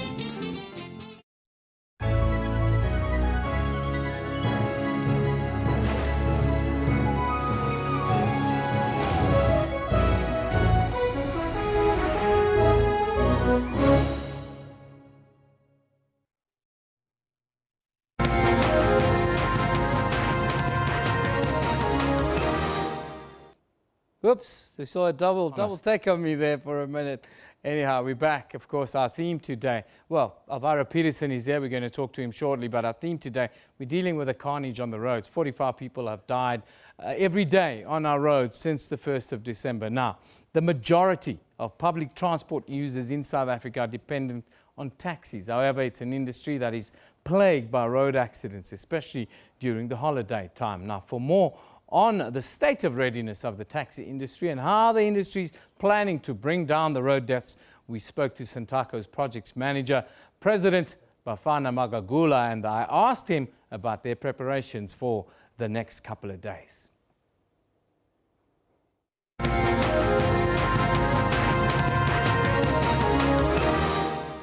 Now, as the festive season is upon us, thousands of South African men and women will be using taxis to travel during the holidays. The majority of public transport users in South Africa are dependent on taxis. However, it is an industry that is plagued by road accidents, especially during the holidays. Traffic volumes are expected to increase in the run-up to this weekend, but the taxi industry says they are ready for the season. Now, for more, we are joined by Santaco's projects manager, Mr. Bafana Magagula. A very good morning to you, Mr. Magagula. Nice to have you with us again. Good morning, Eben, and thank you so much for bringing us to your program. Now, Mr. Magagula, tell us about your preparations, the preparations that you've got in place as the industry for the festive travelling that's about to get underway. Well, we've increased the fleet of our patrollers, Hlokomela vehicles on the road. Last year, this time, we had approximately 46 vehicles across the country. And this year, this time, we have approximately 66 vehicles. And on top of that, we have an academy that is mobile, going from one taxi rank to another in a form of a 22-seater bus, which is equipped with a facility to be able to train people. Now for those people that are not aware what the industry is doing with regards to Operation Hlokomela, tell us a little bit about what you've been doing the last couple of years and how you expect it to improve now as time goes on. Well, when we launched Hlokomela 6 years ago, our rate of fatalities was above 50%, and we had programs like going from one taxi rank to another, doing campaigns, and we opened an academy in Velkom, which academy is aimed, and we are training queue marshals, rank marshals. Why we train queue marshals is because the vehicle leave from their hands with the people to the roads. We teach them not to allow unroadworthy vehicles, and we then had increased the number of our Hlokomela champions. Champions are the people who work like, more or less like traffic officers, who goes on the road and make sure that the vehicles that are on the road are not speeding and the drivers are not drunk, and if they are, and then disciplinary measures are taken. And now how we reach the community, we use media to reach communities for them to be aware that we are there. And what we do at Taxi Rank also, we run campaigns making commuters to be aware that they need not to allow themselves to the abuse by drivers or by any person who claims to be doing a favor to transport them. They are not done a favor. They are actually bringing business to us. You mentioned the taxi rank. It's the important place probably, and then you mentioned that your representatives and the likes. Are we going to see things like safety checks and so forth be escalated at taxi ranks going forward? Precisely. We want to do more of that, because that is where somebody's trip begins. And we think we need to be more aggressive at the taxi ranks than just on the open roads, because the taxis are boarded at taxi ranks. And that's why it's very important for the queue marshal. The queue marshal is the person who makes sure that people are boarding. Now, he needs to make sure that as people are boarding roadworthy vehicles. It's about setting the tone right at the starting point, right through the whole value chain, and the experience for, of course, the users or the commuters in this case. A lot of the complaints, of course, are geared towards drivers.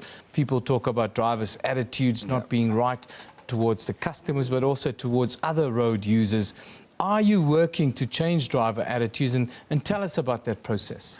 Well, one of the reason we have this mobile academy, one, it's a very comfortable bus, which we're trying to change the perception. One, to put the driver in an environment that he is not used to, a different environment, and look, we employ these people, some of them being adults, so it's not just an easy thing to change his attitude. However, we cannot just hang our gloves and say, no, we can do nothing. We are making lots of efforts, one being what I've just mentioned to you right now. Well, we hope it's going to be a very safe festive season for commuters on all South Africa's taxis. But I also have to, of course, before I let you go, talk about the politics in the industry. You know, it's been another deadly year. There's been lots of shootings and that kind of thing. How do you reflect on the year that was, and what's your message to those who continue to kill in the name of the taxi industry? Well, we condemn violence in the strongest possible term. And to those that are doing that, we say the law has got a long hand. It is behind you. And we appeal to the law enforcement of this country to make sure that those people are brought to book. And also, we are saying to those families that have lost their loved ones that we are sorry, and we really apologize on behalf of the taxi industry that it's not our wish that this industry should be used in that manner. Is there a danger that this culture of violence that we see, that could escalate in the taxi industry at any minute, or are you happy that these are isolated incidents and fights that we are seeing? Look, at the end of the day, we can't be happy if there are lives lost in the name of the industry. We really strongly appeal to those who are planning to kill other people that, listen, before you kill someone, just go to a mirror and imagine yourself being killed.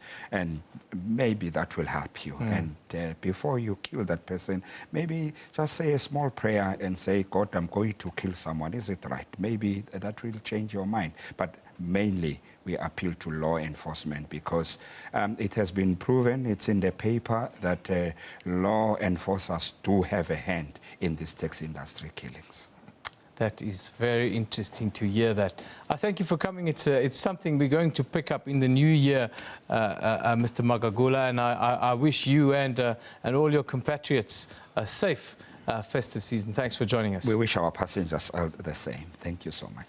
That's Bafana Magagula is Santaco's projects manager, president here in South Africa.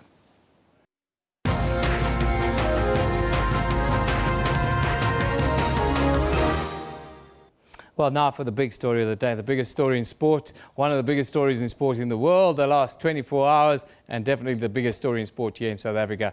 He's with us right here. Alvaro Petersen is with us in studio. He's sitting with Kendall Makamati.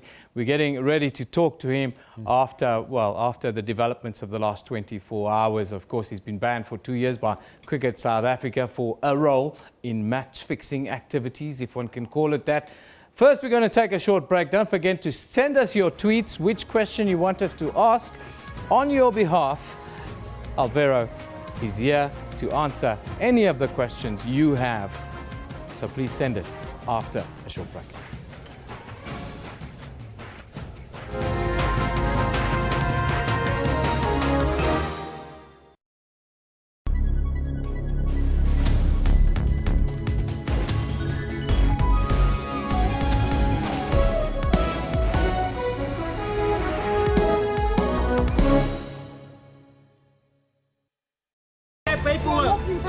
Give me that paperwork. Where is your paperwork? Like I'm everything, I don't know what's going on.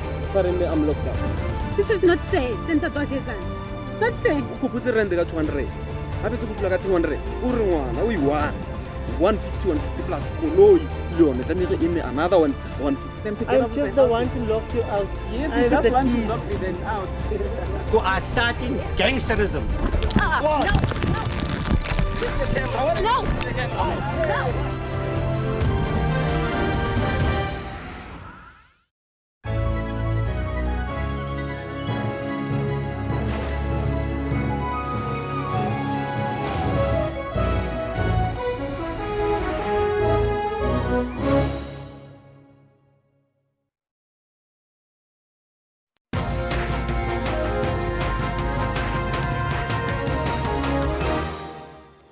Good morning. As promised, Alvaro Petersen, former Proteas opener, who's been banned for 2 years by Cricket South Africa after admitting that he did sit in on meetings where plans were hatched to fix matches in the domestic 2020 competition, is here with us this morning.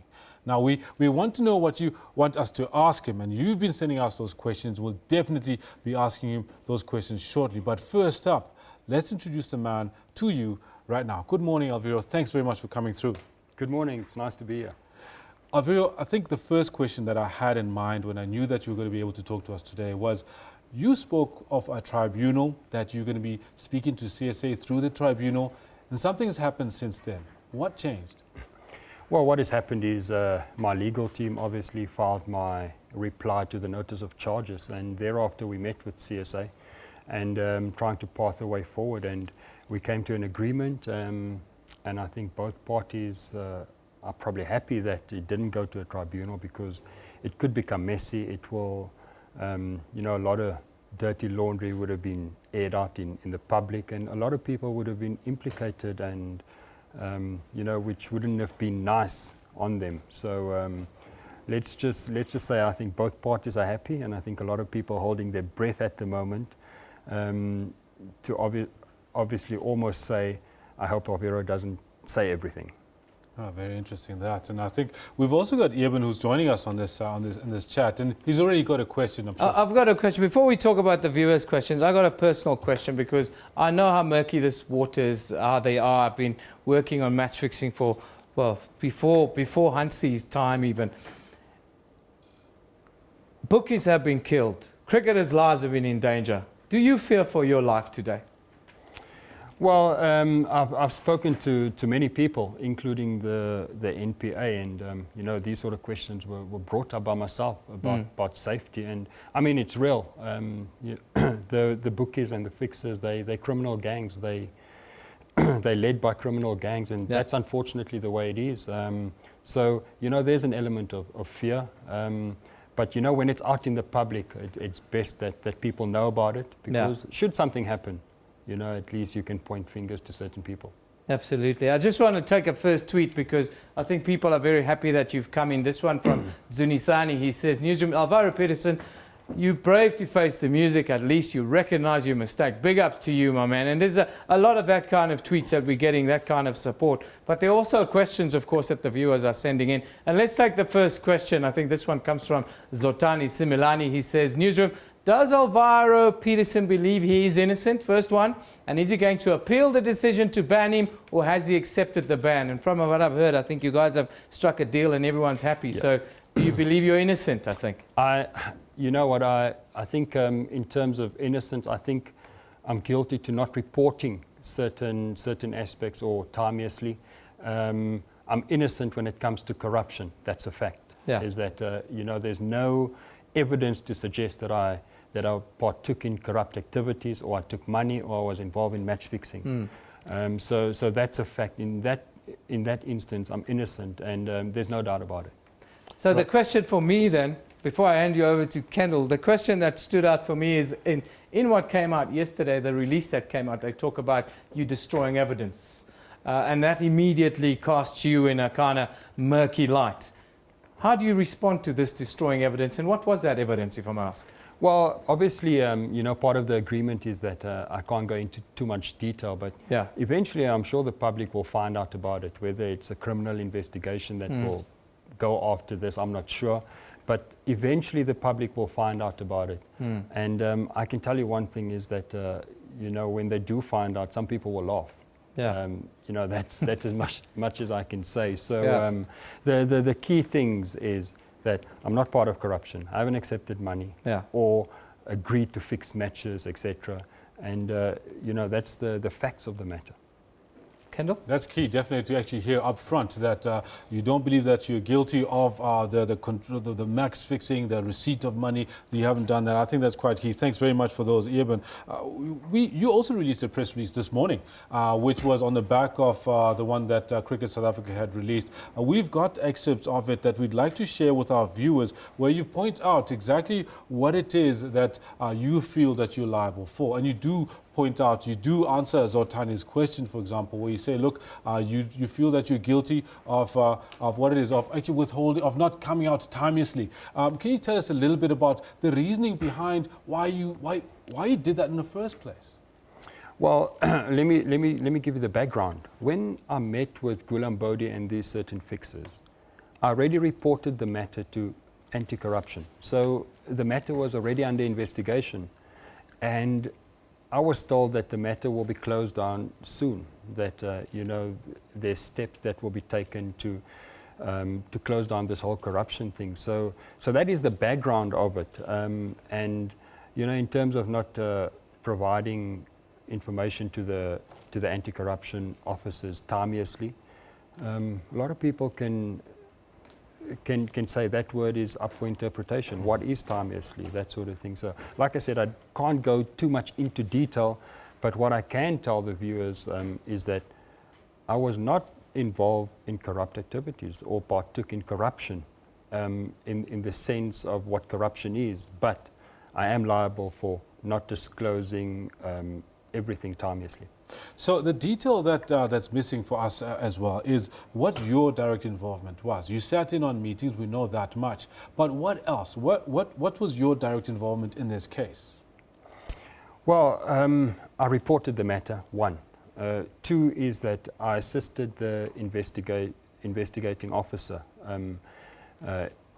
by giving him information, to the point that I gave him information about a possible fix hours before game. And the other aspect of it is that I was even asked by the investigator to approach another player and, with certain instructions, which I did. So I actually tried to help the investigators. There's no point in fact, there's nothing to suggest that I partook in corrupt activities. Now, before we hand over to Eben, because I know that he's got another pertinent one to ask you, to your knowledge, were any matches affected in any way in this period? I would think so, but I'm sure the investigation is still ongoing, and hopefully CSA will come up with that findings at this stage, because it's an ongoing investigation. I don't want to comment too much on that, although I have given information about a game that was possibly fixed. All right, cool. Eben? I want to ask you first on a personal note, and then go to our viewers. The first thing I want to ask, it seems as if you guys have agreed on some sort of plea bargain or plea deal, if one can call it that. I think that's a legal framework that it exists in. So some of the other players got long bans, 15 years, 12 years, and so forth. You got a 2-year ban. You feel with everything that's gone on, you're happy to take the 2-year ban and not have to go through all of that. All of that is supposed to follow. Why are you happy to take this 2-year ban? Well, if you look at on the 12th of November, when I was charged with 28 charges by CSA, 2 major charges relating to contriving to fix and agreeing to fix matches. Yeah. We've obviously, my legal team have, when we replied to the charges, has made it clear that there's no merit for these charges, and yeah. we've said so in our media release on the 12th of November as well. Yeah. That there's no merit to it.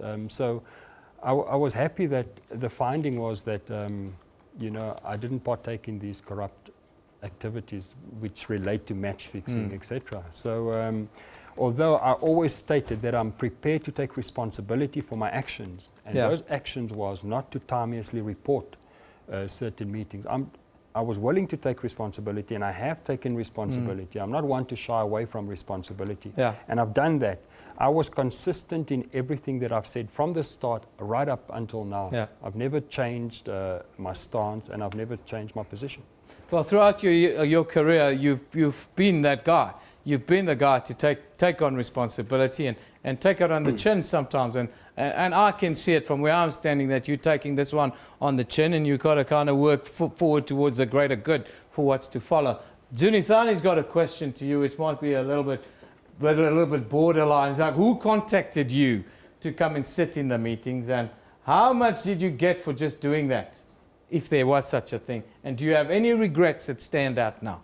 Well, first of all, I never received any money, not a single cent. Yeah.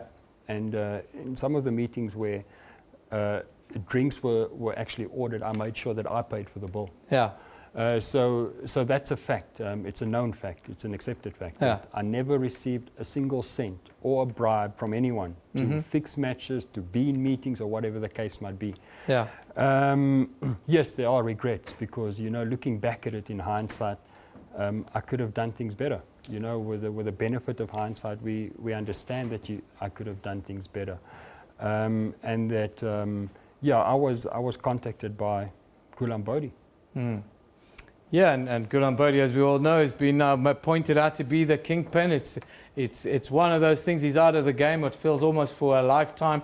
But Kendall, you want to take it forward on the very same matter, actually, with regards to the approach itself. Because one of the things you put in your press release was you're hoping that other people can pick up from your experience and avoid similar mistakes.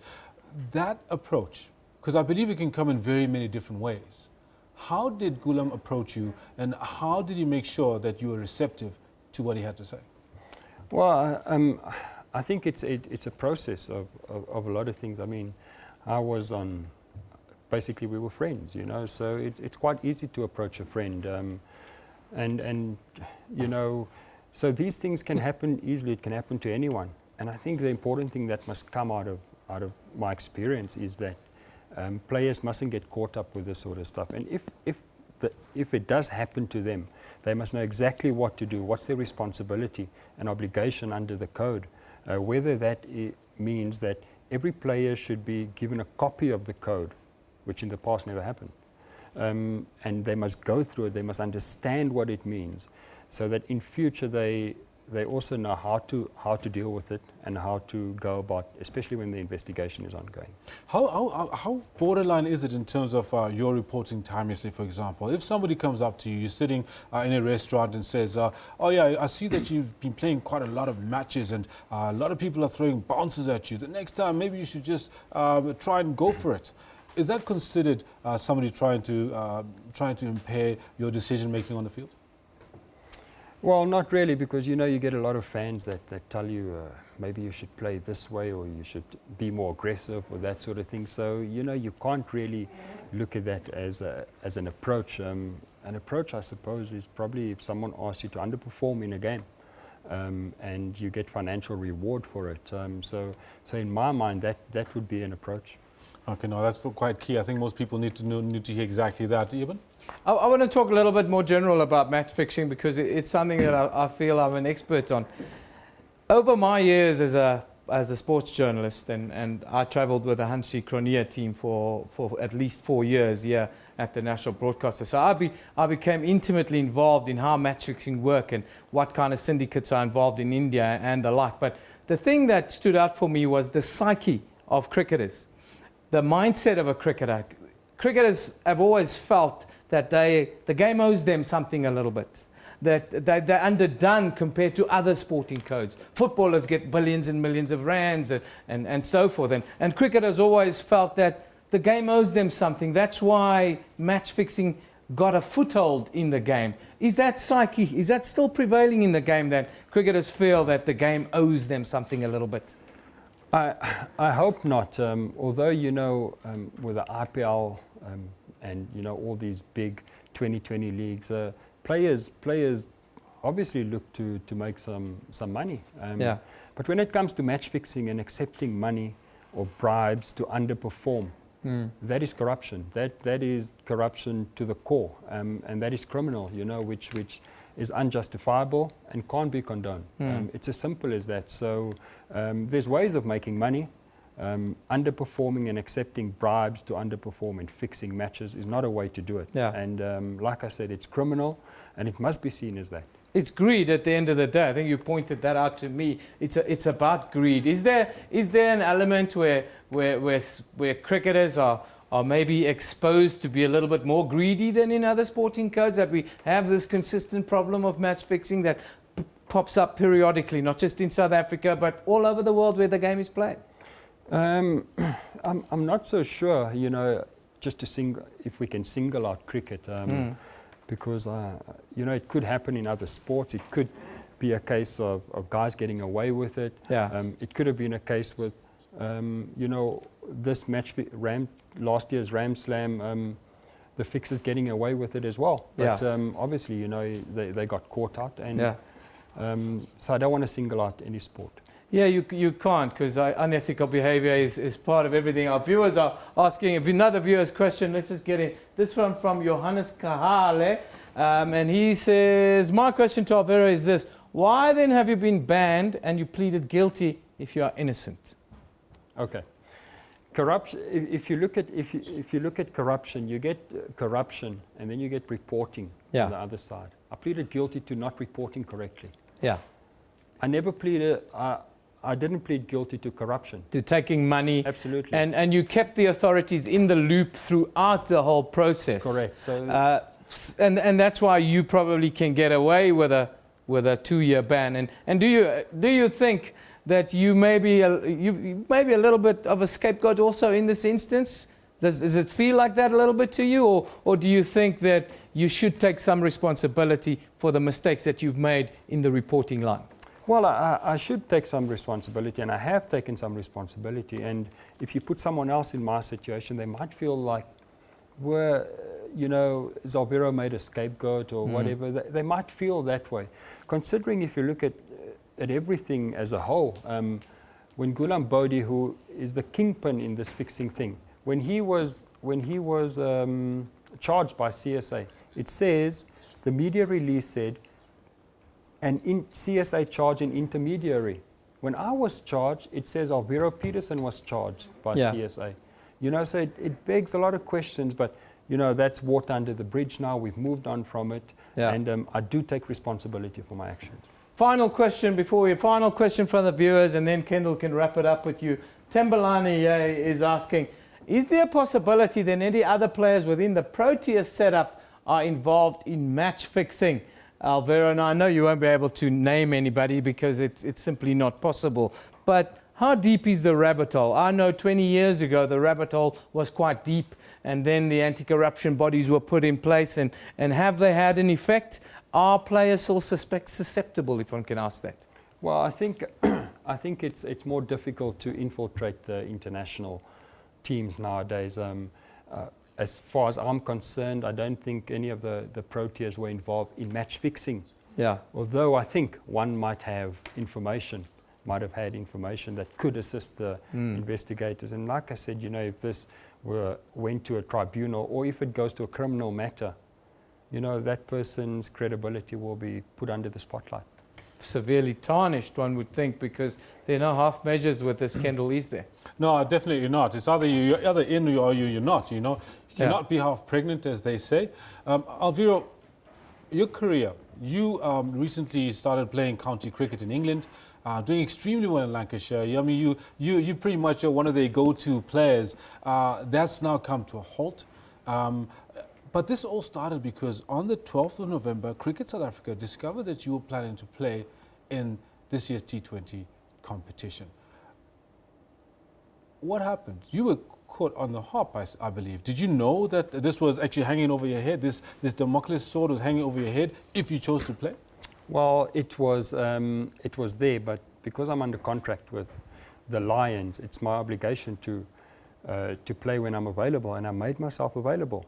And that's what happened. So until such time that CSA charged me, I was eligible to play, and I was happy to oblige to my contract and making sure that I meet my requirements for what I was signed up for. And when they charged me, obviously everything changed. And in terms of the sentence, it's obviously backdated to that day. So effectively, it's under 2 years, the sanction and that sort of thing. But in terms of Lancashire, I've played for Lancashire for 2 years. I've played county cricket since 2011.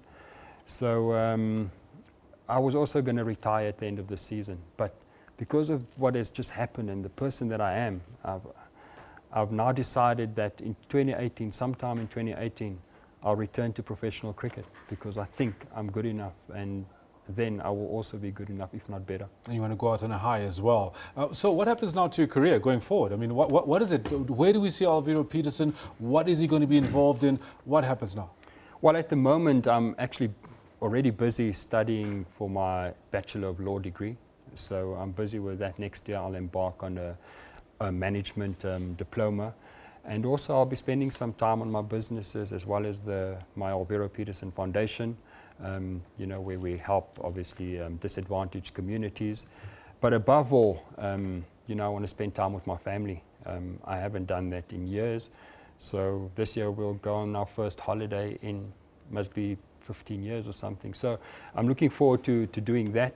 And then obviously also keep fit, making sure that you know, when the time is right, I run onto the field again and play professional sport. Alvaro, thank you so much for coming through and chatting to us. I'm going to shake your hand now because I believe that I believe what Evan says when you say you've been a big man to come through and chat to us and give us the lowdown. And also help young cricketers know that there are mistakes that can be made, but you can come out of it. Absolutely. Thank you. Yeah, absolutely, Alvaro. Thanks for coming in today. Fantastic, and all the best. I know you do fantastic work with within the community through the foundation, and that's come a long way now. So great work with that, and thank you for coming through today. This rabbit hole is a lot deeper than what people think, and it's not so easy to navigate the murky waters that sometimes unprepared cricketers are exposed to. So thank you for coming through and sharing what little bit he could. But next we're going to take a look at the weather and then top stories at the top of the hour. See you then.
Water-wise, water is an essential need.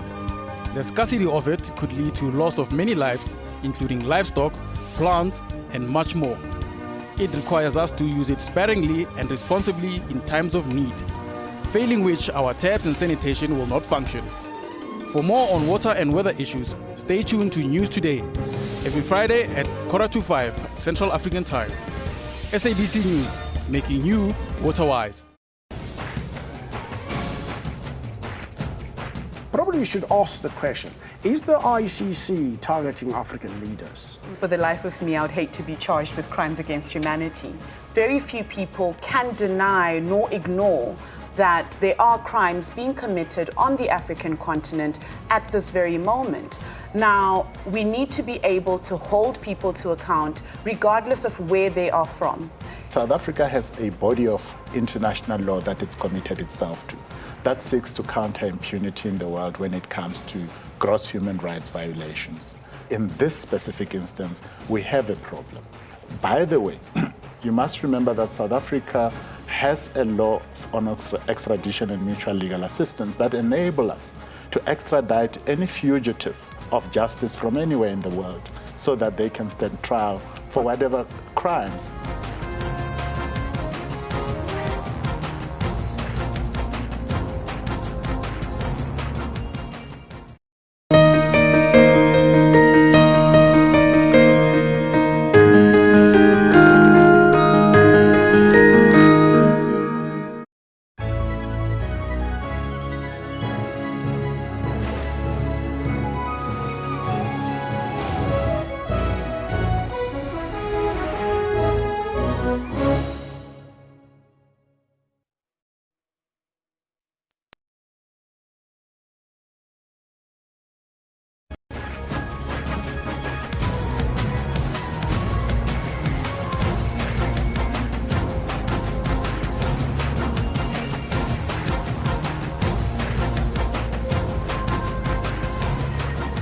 It's 1100 hours Central African time on this Thursday, the 22nd of December, Jumbo Africa. This is Newsroom, the final hour. I'm Elvis Preslin. I'm Kendall Makamate. Now, we will be with you until 12 o'clock as we broadcast live from our Auckland Park studios here in Johannesburg. Our focus today, this morning, is on the carnage on South African roads that continues unabated. 845 road users losing their lives since the beginning of December. So we're asking them a question, Kendall. Absolutely, and it's actually pertinent to this time and to what's been happening. And our question really is, do South Africans hear the road safety message? Well, we're also conducting a poll, and this is a little bit different because, you know, the more robberies in the Cape, and we're asking you the question, does social media perhaps create unnecessary panic? That's the question we posed to you, hashtag more robberies. But then, of course, you had a very interesting interview, you and Eben, with Alvaro Petersen. Let us know about that, and we're also asking a poll, conducting a poll. Yeah, look, we've got a lot of responses. No, a question rather. Yeah, a lot of responses from our viewers who wanted our viewers to tell us what they want to ask Alvaro Petersen, the man who just yesterday was banned by CSA for part of that match fixing saga. And you know what? You can still send us your questions because we'll take them on and we'll make sure that we try and get them to him and hopefully get a response from him. He's been very sincere and very open. And some of your responses that you've got to the interview that you had, if you've got any comments to make on how the man handled himself in our chat, we'd really like to have to see what it is that you have to say out there. Very brave man, character, that is what they call it. Eh? That is correct. Well, we're going to take we're going to show you your news headlines, and after that, Kendall will be back with the sports news. Let's take a look.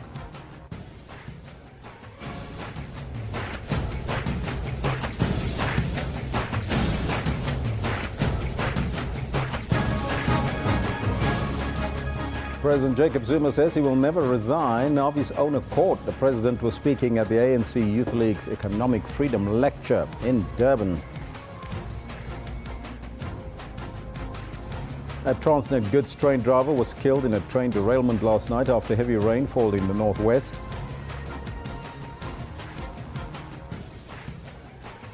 And here's some fantastic news. Our SABC UN Bureau Chief Sherwin Bryce Pease has made history by being the first African to be elected the president of the United Nations Correspondents Association. Congratulations to Sherwin. He will be in studio tomorrow, so you don't want to miss it. He's back in the country and we'll host him here. But coming up in sports, here's Kendall Makamate. Elvis, thank you very much. Fantastic stuff by Sherwin Bryce Pease. That comes as news to me, and I'm really glad that's good news. We've also got some breaking news that we're hopefully going to be able to bring to you later on. We're just going to verify the source, and be sure to stick around for the sports. And speaking of which, this is what we prepared for you in the sports today.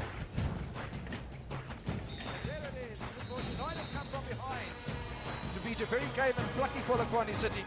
SuperSport United go into the Christmas break at the top of the PSL log after their 2-1 victory over Polokwane City. And South Africa's cricket test captain Faf du Plessis loses his appeal in his ball tampering case. And of course, our former Proteas and BizHub Haifa Lions player Alvaro Petersen copped a 2-year ban as he admitted to several breaches of Cricket South Africa's anti-corruption code. Now, if you've been watching the show, we had Alvaro Petersen in the studio with us for a good 15-20 minutes a little earlier in the previous hour. If you missed it, you can catch it on YouTube. Just go to YouTube and type in Newsroom and the date, and you'll be able to pick up that interview. For now, it is back to Elvis, who's got the news. Thank you, Kendall. Top story this hour. President Jacob Zuma says he will never resign of his own accord. The president was speaking at the African National Congress Youth League's Economic Freedom Lecture in Durban. He said that stepping down would play into the hands of who he termed monopoly capitalist.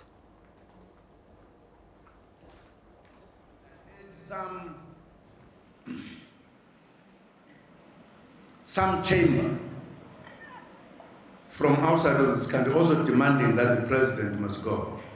Some chamber, I've just forgotten from which country, but there was a chamber that said so, and some big business who said so. And I realized it's more the time I will never, on my own, resign.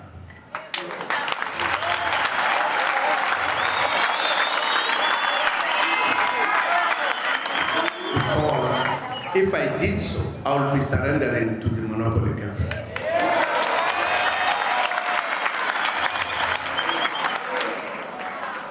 because I asked, what is it that I've done wrong? I've asked those who have talked to me, tell me, what is it that I've done wrong? And when I ask them, they run out of the answers.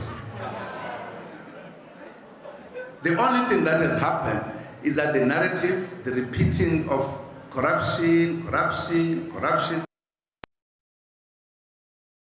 Goods train driver was killed in a train derailment last night after heavy rainfall in the northwest. The train derailed at the Madibogo train station near Delareyville after the tracks were washed away. One of the two assistant drivers was taken to the Mahikeng Provincial Hospital with serious injuries, while the other was not hurt. The train was travelling from Hummel to Mahikeng. The driver's name has not been released pending the notification of the next of kin. Both Transnet and the police say they will release statements regarding the accident later today. Now, Business Against Crime has asked social media users not to create panic by spreading false information. This follows a WhatsApp message about multiple armed robberies at malls in Cape Town, following an armed robbery at the N1 City Mall and an attempted robbery at the Vangate Mall in Athlone yesterday morning.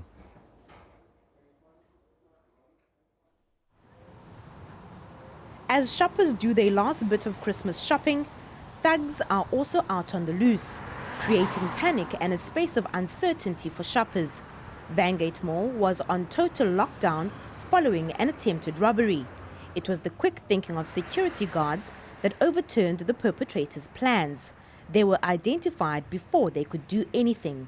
The attempted one, I have to say, that's an attempted one at Vangate Mall, and the cash in transit one at N1 City came as a surprise to us because they normally do this earlier before the festive season. The N1 City Mall was also targeted. Police say the perpetrators robbed security guards working at an ATM and fled with an undisclosed amount of money and 2 firearms belonging to the guards. Business Against Crime says such robberies are well planned. Perpetrators usually target high-end stores such as cell phone and jewelry vendors. And because we're moving towards a more cashless society, the only way that they can get their hands on hard cash is through cash-in-transit heists. No arrests have been made in both incidents. Shoppers have been advised to be more vigilant. Shopping centres say security has also been beefed up to ensure safety. Nomawethu Solwandle, SABC News, Cape Town. Now remember that we're asking you that on our poll. To participate in the poll that we are conducting today, because we want to find out from you, is it really spreading panic? These social media messages that people are sending out, and bogus ones for that matter, dating back a couple of years. So the question that we pose on the poll is, does social media create unnecessary panic within the communities around Cape Town? There you have it. 59% of you are saying yes, it does, and 41% are saying no. I wonder what the 41% is thinking about, because if there is panic, then everybody sort of stay away and do not go get their Christmas presents. Would that happen? 59%, 133 votes. You can still vote as we continue. But here's now breaking news for you. The South African Football Association has confirmed firing Bafana Bafana coach Ephraim Shakes Mashaba. It says that this was after he was found guilty of gross misconduct, gross insubordination and violation of the SAFA communications policy. Mashaba was suspended last month after Bafana Bafana beat Senegal 2-1 in a World Cup qualifier in Polokwane.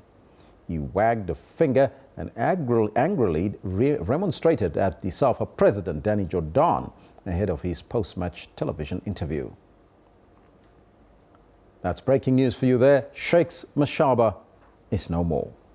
Now, for more on the story of mall robberies and unnecessary panic being spread on social media in the Cape, on the line, we are joined by Mr. J.P. Smith, the member of the Mayoral Committee for Safety and Security in the Western Cape. A very good morning to you, sir, and welcome. Good morning. First and foremost, tell us, how safe is the city of Cape Town this festive season, because there are several robberies reported already there? Well, I think these robberies are happening across South Africa. It's not unique to Cape Town. The difference with Cape Town yesterday was the vehemence with which it hit the social media and the exaggerations that were created. So instead of 2 incidents, 4 or 5 incidents were reported, and people posted images of 2 years and older as if they were current incidents. And other people had to dispel that, saying that these are old incidents that didn't actually happen this year, that did not happen today. And then robberies were reported at Kenilworth Centre and elsewhere where no such activity had taken place. So social media is a powerful tool to make people alert to crime and to orientate themselves about how they may protect themselves. Unfortunately, it can also be used to sow panic and engage in panic mongering. And we see a bit of that. And of course, it has another cousin, which we're all very familiar with, which is the messages and emails that tell you about some crime pattern that allegedly you must avoid. Beware of somebody flashing their lights at you in the road. Don't take a business card from a guy at a filling station. And almost always, almost without exclusion, those are fake stories. They're urban legends.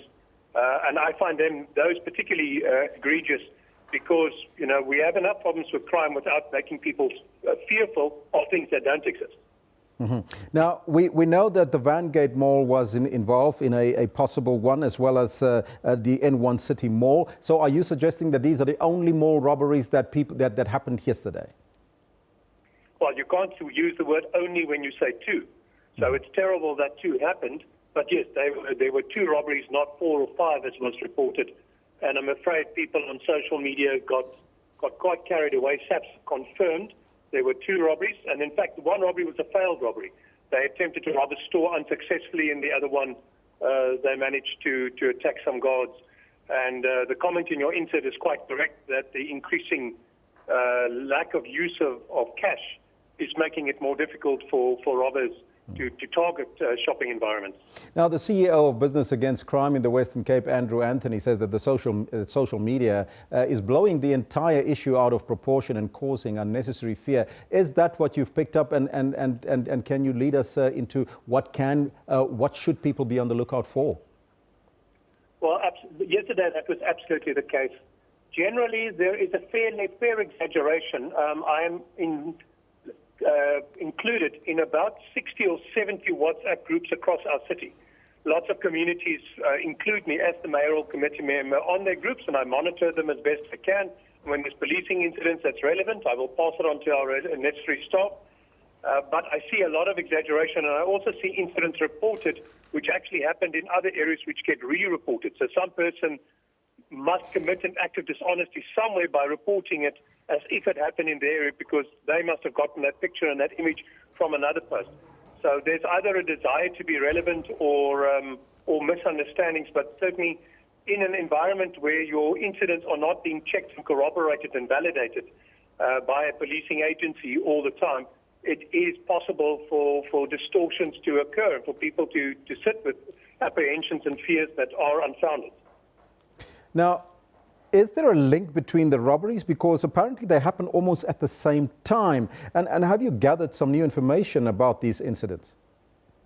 No, I'm afraid I'm not that much in the loop. There is a meeting this morning between the city and the police and various policing agencies, which our senior staff attend. Director Roberts from the city is sitting in those coordinating meetings with SABC, and more information will come out there. The city has committed to making some resources available in the form of Metro Police and our equestrian units, our canine units, to being present at some of these malls, which have been identified as risks by the South African police. And we will do our part in terms of keeping people safe. We've also, over the last few weeks, been doing visits to malls across the city, handing out pamphlets around festive season safety tips and what people shouldn't do. And again, I think it bears mentioning that over this time, people become extremely fearful of the crime they may be subjected to, when it is worthwhile pointing out that extremely few people will be the victims of crime at the hands of a third party. All the injuries and deaths that you see over this time are largely self-inflicted. It's people who drive under the influence of liquor, people who walk under the influence of liquor along freeways and other things, people who behave in an irresponsible manner at swimming pools and beaches and otherwise. So the bulk of what you see will be self-inflicted and will be the result of alcohol or substance abuse. And I know that's not a popular message. Everybody likes to blame somebody else, but it is completely factual. Mm-hmm. Your warning to social media users, which is taking this completely out of control, and your message to shoppers out there. Well, if you get a message that somebody sends you, it might be worthwhile just checking on official news sources to see what they say. If that incident isn't corroborated by an article on News 24 or SABC or somewhere else, if it isn't reflected in online, more official online media who would have fact-checked the information with the police rather than just run it on gotten it straight off social media, then perhaps not necessary to become unnecessarily alarmed. And again, for these general messages that get sent around trying to induce fear and panic, it's worthwhile just looking at them and going onto any one of the online myth-busting websites like Snopes or otherwise, and you will find that a lot of what is posted online, stories intending to create apprehension of fear amongst people, in fact has no foundation in fact at all. As the City of Cape Town, will you be increasing security around malls? Yes, I did mention earlier that we have committed in the discussions with SAP as to which malls we will be deploying resources at, where they've identified risk, keeping in mind that the malls are private property and that the burden for security does fall to themselves. But these are places where the public congregate, and as such, it is our duty to protect them and make sure that they're safe over this time. So, absolutely, yes. Mr. Smith, I thank you so much for coming on. We know that you're on holiday already. I hope that you have a festive period, and good luck. I'm on my way back into the city. We have a memorial service for one of our auxiliary members tonight. So we have unfortunately cause to be sad about the passing of a very good man. Thank you so much for your time. That was JB Smith, the City of Cape Town's MMC for Safety and Security. Now, remaining with the story about social media, we know that social media may play a large role in circulating false or even partially correct information, but does it also play a role in inciting violence or, in this case, creating panic? Business Against Crime is our social media users not to create panic by spreading false information. That picture that you received 3 years ago, do not go and post it again because it's not relevant. This follows a WhatsApp message about multiple armed robberies at malls in Cape Town. This week there was an armed robbery at the N1 City Mall and an attempted robbery at the Van Gate Mall in Athlone. Joining us now on Skype is the Managing Director of Roy Africa, Tonya Curry. Tonya, very good morning. Thank you for joining us, also on holiday, we believe. But can you briefly tell us what role does social media play in warning people about crimes? Hi, Alvis. I'm not on holiday. We tend to work all the way through, as you do. Social media certainly does contribute to, as you said, panic or false notions of fear-mongering, that sort of thing. And it happens, we've seen it happen quite often. The one that springs to mind more than anything is the xenophobic attacks that happened late last year. We saw images resurface from 3 or 4 years before that sent the nation up into uproar, where in fact those situations hadn't taken place. We've also seen ISIS over the past year use images that are false or old in their attempt to cause widespread panic. So it does work. One thing I have noticed this year is the overwhelming amount of satirical news sites that have turned into fake news sites. So in the past, you had things like The Onion, where you could have a good laugh at the satire, and that sort of morphed into so-called news sites that then give you information that's completely false, but it looks true. The minute you click into the article, if you have a modicum of intelligence, you'll be able to see that that particular article isn't real. But I think the end game there is advertising revenue. They term it clickbaiting.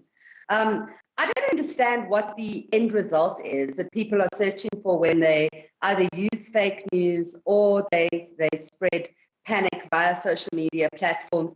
Maybe it's just because they don't know, they see something that makes them panic, and then they tend to share it. How do we prevent false information from spreading, and what should social media users be on the lookout for? I think what JP Smith said earlier is very prevalent. I think that one should firstly confirm the contents of whatever it is you're surfing. So if you see something that is stirring panic in your heart, go and have a look. If it's something that big, it will be reported across multiple platforms. Specifically in South Africa, our news media is sharp. We're on the ball. So if you found it in one place, and it's true, you're going to find it in several places. And news should be your first port of call. Don't go and have a look at other social media users. Go and have a look at other news and credible news sites. I think that should be the first thing. Mm-hmm. And if you have confirmed the story from there, then I think you can safely be afraid or tend to share that message to protect others. Mm-hmm. Does social media companies have algorithms in place to sort through false information, or do companies like yourself, Roy Africa, do that sort of thing to make sure that you don't have any false information on social media? I don't think there's such a thing as no false information. You know, Elvis, it doesn't matter whether what is posted on social media is true or not. It's still being posted. And that can negatively impact on any brand, you know, even if it's a load of rubbish. So we report on everything that's been put out there, and we deliver it to the clientele to be able to source through themselves if something has come to the fore that's blatantly untrue. So no, there's no particular algorithm that can say, oh, well, that's rubbish, and that's actually fact. There's nothing like that. However, one can pick up certain sites are likely to post what was termed satire back in the days and is now being termed fake news, you know. So in those instances, I would also say if you're surfing that sort of thing, go and look at the other stories on the website, you know. Don't just look at the one that is of interest to you. Go and see what else that particular site is talking about, and you'll very, very quickly see the difference between good news, proper news and fake news. What about WhatsApp groups? How easily can WhatsApp crimes awareness groups create a sense of panic in their community instead of creating a sense of safety, you think? You are so right. You know, Elvis, I myself have experienced WhatsApp unfounded panic messages. You know, the area of Lone Hill has been subject to a few bomb scares over the past year. I'm not sure why, there's nothing there. But so at the amount of people that have just stayed away from home and not even come close to Lone Hill about the bomb scare, which was really contained by police and there was nothing to it. I myself have experienced that sort of thing. So WhatsApp groups are becoming more and more popular, specifically from a security perspective. Certainly complex living leads itself to have a group of people talking in the same forum. I think it does the world of good. I don't think that bit does any harm, but it just takes one person to take something out of context to end up with a whole town not returning to their homes. Tonya, I thank you so much for your time and joining us. Let's hope that you do not find that weapon of mass destruction. So much, Elvis. All the best for the break. That was the Managing Director of Roy Africa, Tonya Corey, joining us on very short notice to talk to us about this increase in social media where people are utilizing it for the wrong things and spreading panic in the communities. But here's some good news, especially for the SABC. The SABC's UN Bureau Chief, Sharon Bryce Peace, has been elected the President of the United Nations Correspondents Association. Now, this will be the first time that an African and a South African leads a team of correspondents in New York since the association was established. Bryce Peace will interact with the UN Secretary General, his deputy, and he'll be responsible for ensuring that the United Nations and its member states are accessible to the media. Last week, the SABC News team at the United Nations in New York, which included Sharon Bryce Peace and Aaron Berger, won a silver medal at the World Body's headquarters. The story which the team submitted is about the role that the Latin American women played in pushing for women's voices at the United Nations. Now that is such a wonderful story. Now Sherwin Bryce-Peace will be in studio with us. He landed in Johannesburg today. He'll be talking to us about that. So you have to stay tuned right here on your favorite channel, Channel 404. This is the Newsroom. We'll take a break and be right back after that.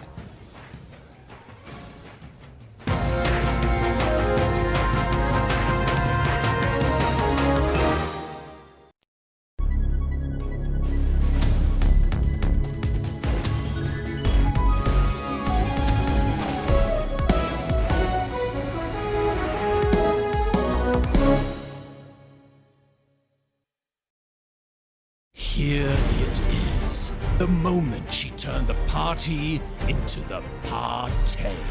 Just look at them. They will talk about this for at least the rest of the evening. And, well, possibly once or twice tomorrow morning. So, to the master of the trick shot, you are indeed a party comrade, and we salute you with a bottle of Ballantine's finest blended Scotch whiskey for just $144.99 from Tops at Spa.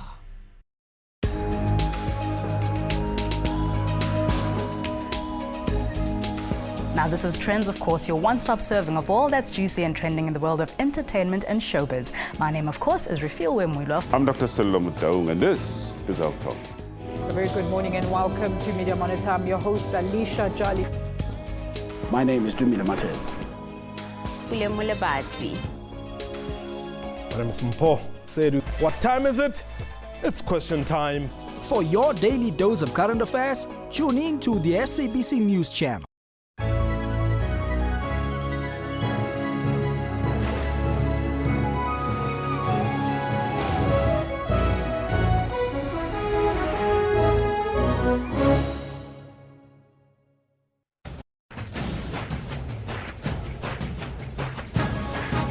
Welcome back. Now talks launched by the Catholic Church to defuse an explosive crisis in the Democratic Republic of Congo have resumed following bloody clashes on Tuesday.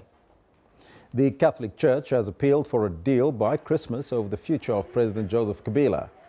The call by the bishops sponsoring the talks between the opposition and the ruling party came after protests erupted over Kabila's refusal to step down at the end of his mandate. More than 20 people were killed and 45 were hurt in violent protests across the DRC on Tuesday. The end of Kabila's second and final scheduled term was met without any plan for a political transition and with no election in sight. Now that's your news for now. Kendall Makamate is standing by with your sports news. Elvis, thank you very much. It's been quite a heady day in the world of sports, quite a lot happening. We had a fantastic discussion with Alvaro Petersen, the man of the moment, and while we're doing that, another man overtook him. Yes. Shakes Mashaba. Well, I'll leave it in your capable hands. Thank you very much, Elvis. Good morning to you. This is what else has been happening in the world of sports. The South African Football Association has released national coach Shakes Mashaba with immediate effect. In a statement released this morning, SAFA says Mashaba was found guilty on 3 charges following a disciplinary hearing earlier this month. These are gross misconduct, gross insubordination, and a violation of SAFA's communication policy. Mashaba was suspended following Bafana Bafana's World Cup 2018 qualifier against Senegal in Polokwane on the 12th of November after he allegedly insulted SAFA President Danny Jordan. SAFA added a search for a new head coach familiar with African football competitions would start immediately. More to follow. Now, early on, former Proteas opener Haifa Lions captain Alvaro Petersen says he'd never participated in any corrupt activities in cricket and has never benefited financially from any corrupt activities involving match fixing. Petersen says he's spoken to the National Prosecuting Authority about his safety as match fixers are criminal gangs. Now, with that said, we do know for sure that, Elvis, I'd really like to chat to you a little bit about this because one of the things that we hoped would happen would be our viewers would start interacting with us on this and give us some of their views on what Alvaro had to say, as well as what they thought about the kind of questions that were put to him. And I know that a lot of them have come to the fore and put stuff out. So, yes, I'm going to be asking that these tweets come up and see what you think about this as well. Thabo Kesa, he immediately goes for the jugular. He says corruption doesn't have stages and levels, he sat in corrupt meetings, he admits, then that makes him corrupt. Hashtag Alvaro Petersen. That's quite hard-hitting. Well, that's this one from Linda Kushle says, a newsroom, not reporting corruption is as malicious as receiving the actual bribe. Hashtag Alvaro Petersen. Also very to the point. But he admitted to it, that yes, he was in those meetings and he got a 2-year ban for it. 100%. And I think what this speaks to is really is what the letter of the law and regulation says. And the Latin law of regulation really is it exonerates him, and that's why they've only banned him for 2 years, specifically for withholding some of that information and not actually coming out timeously and not sitting in those meetings, I'll tell you that. Not really taking the money, but being part and parcel of it makes you part and parcel of the corrupt activity. Exactly. But So on the other hand, he did not take the money. And that's exactly what stood out for me in this interview. Yes. Yes, 100%. Now, we also know, Elvis, that some of our viewers have also got some ideas and things to say about Sheikh Mashaba and what's going on with him. Let's see what it is that's being said out there. Khotatu says, very sad for Sheikh Mashaba. There's another one from Zamo that says, Bafana has had 16 coaches, permanent, caretaker, in 24 years. Safa Saks Sheikh Mashaba should be surprised by our ineffectiveness. Should we be surprised? Well, that's the question that he posed there for us. 100%.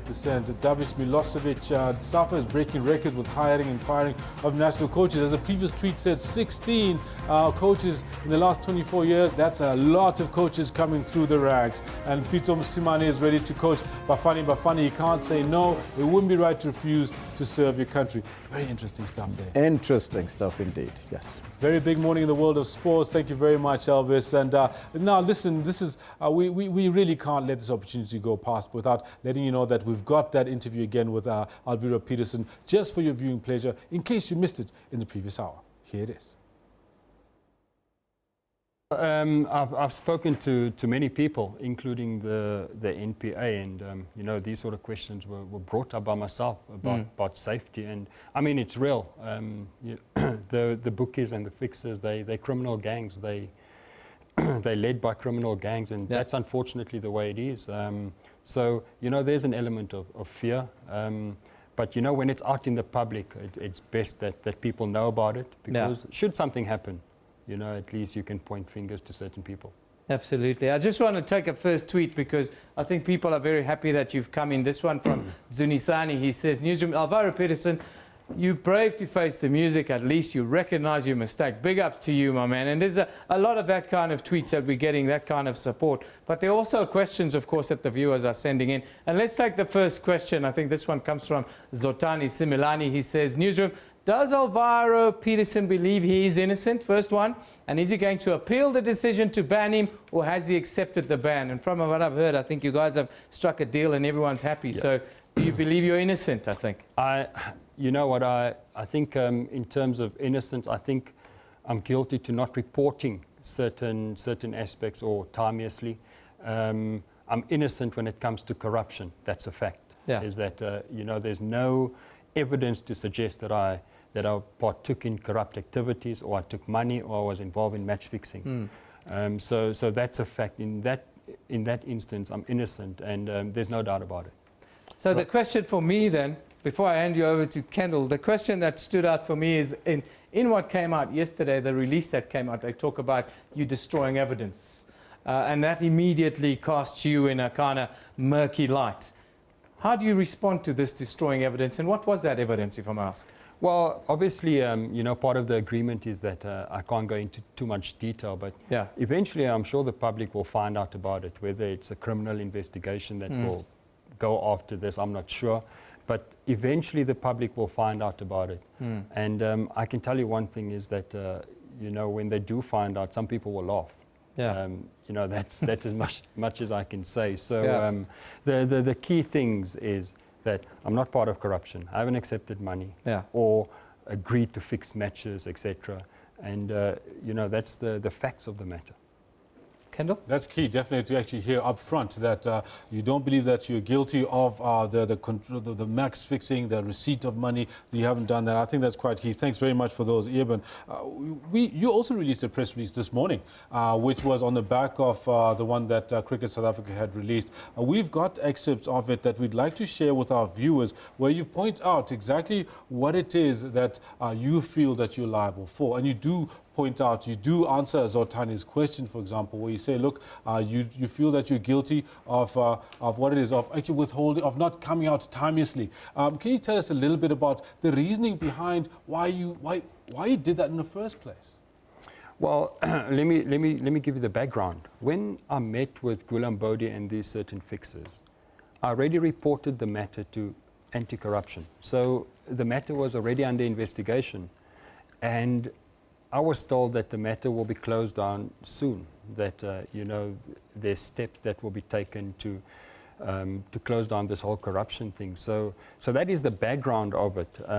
And in terms of not providing information to the anti-corruption officers timeously, a lot of people can say that word is up for interpretation. What is timeously? That sort of thing. So, like I said, I can't go too much into detail, but what I can tell the viewers is that I was not involved in corrupt activities or partook in corruption in the sense of what corruption is, but I am liable for not disclosing everything timeously.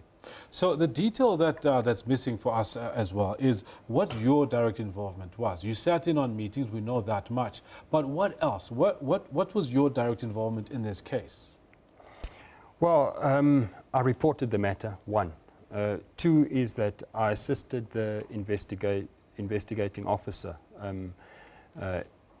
by giving him information, to the point that I gave him information about a possible fix hours before game. And the other aspect of it is that I was even asked by the investigator to approach another player and, with certain instructions, which I did. So I actually tried to help the investigators. There's no point in fact, there's nothing to suggest that I partook in corrupt activities. Now, before we hand over to Eben, because I know that he's got another pertinent one to ask you, to your knowledge, were any matches affected in any way in this period? I would think so, but I'm sure the investigation is still ongoing, and hopefully CSA will come up with that findings at this stage, because it's an ongoing investigation. I don't want to comment too much on that, although I have given information about a game that was possibly fixed. All right, cool. Eben? I want to ask you first on a personal note, and then go to our viewers. The first thing I want to ask you, it seems as if you guys have agreed on some sort of plea bargain or plea deal, if one can call it that. I think that's a legal framework that it exists in. So some of the other players got long bans, 15 years, 12 years, and so forth. You got a 2-year ban. You feel with everything that's gone on, you're happy to take the 2-year ban and not have to go through all of that.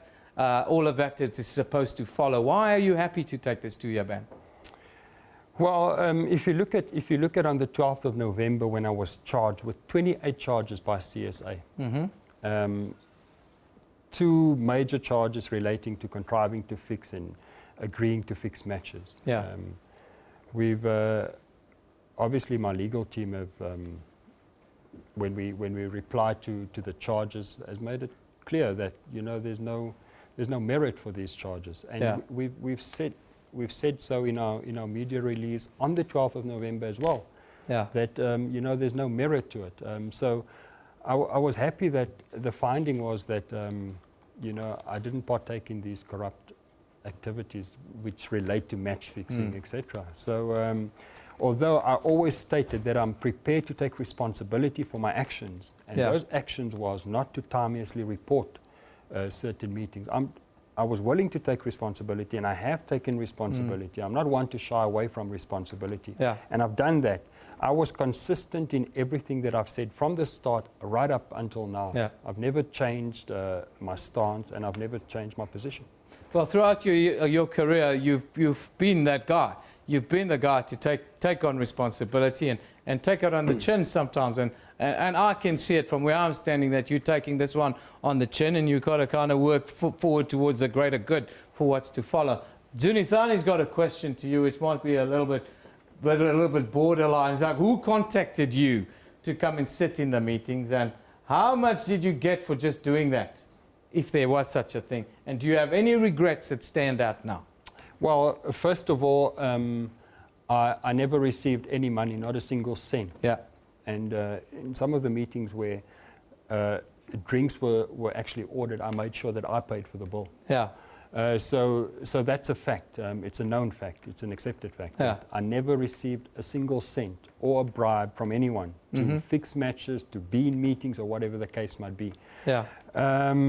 Yes, there are regrets because, looking back at it in hindsight, I could have done things better.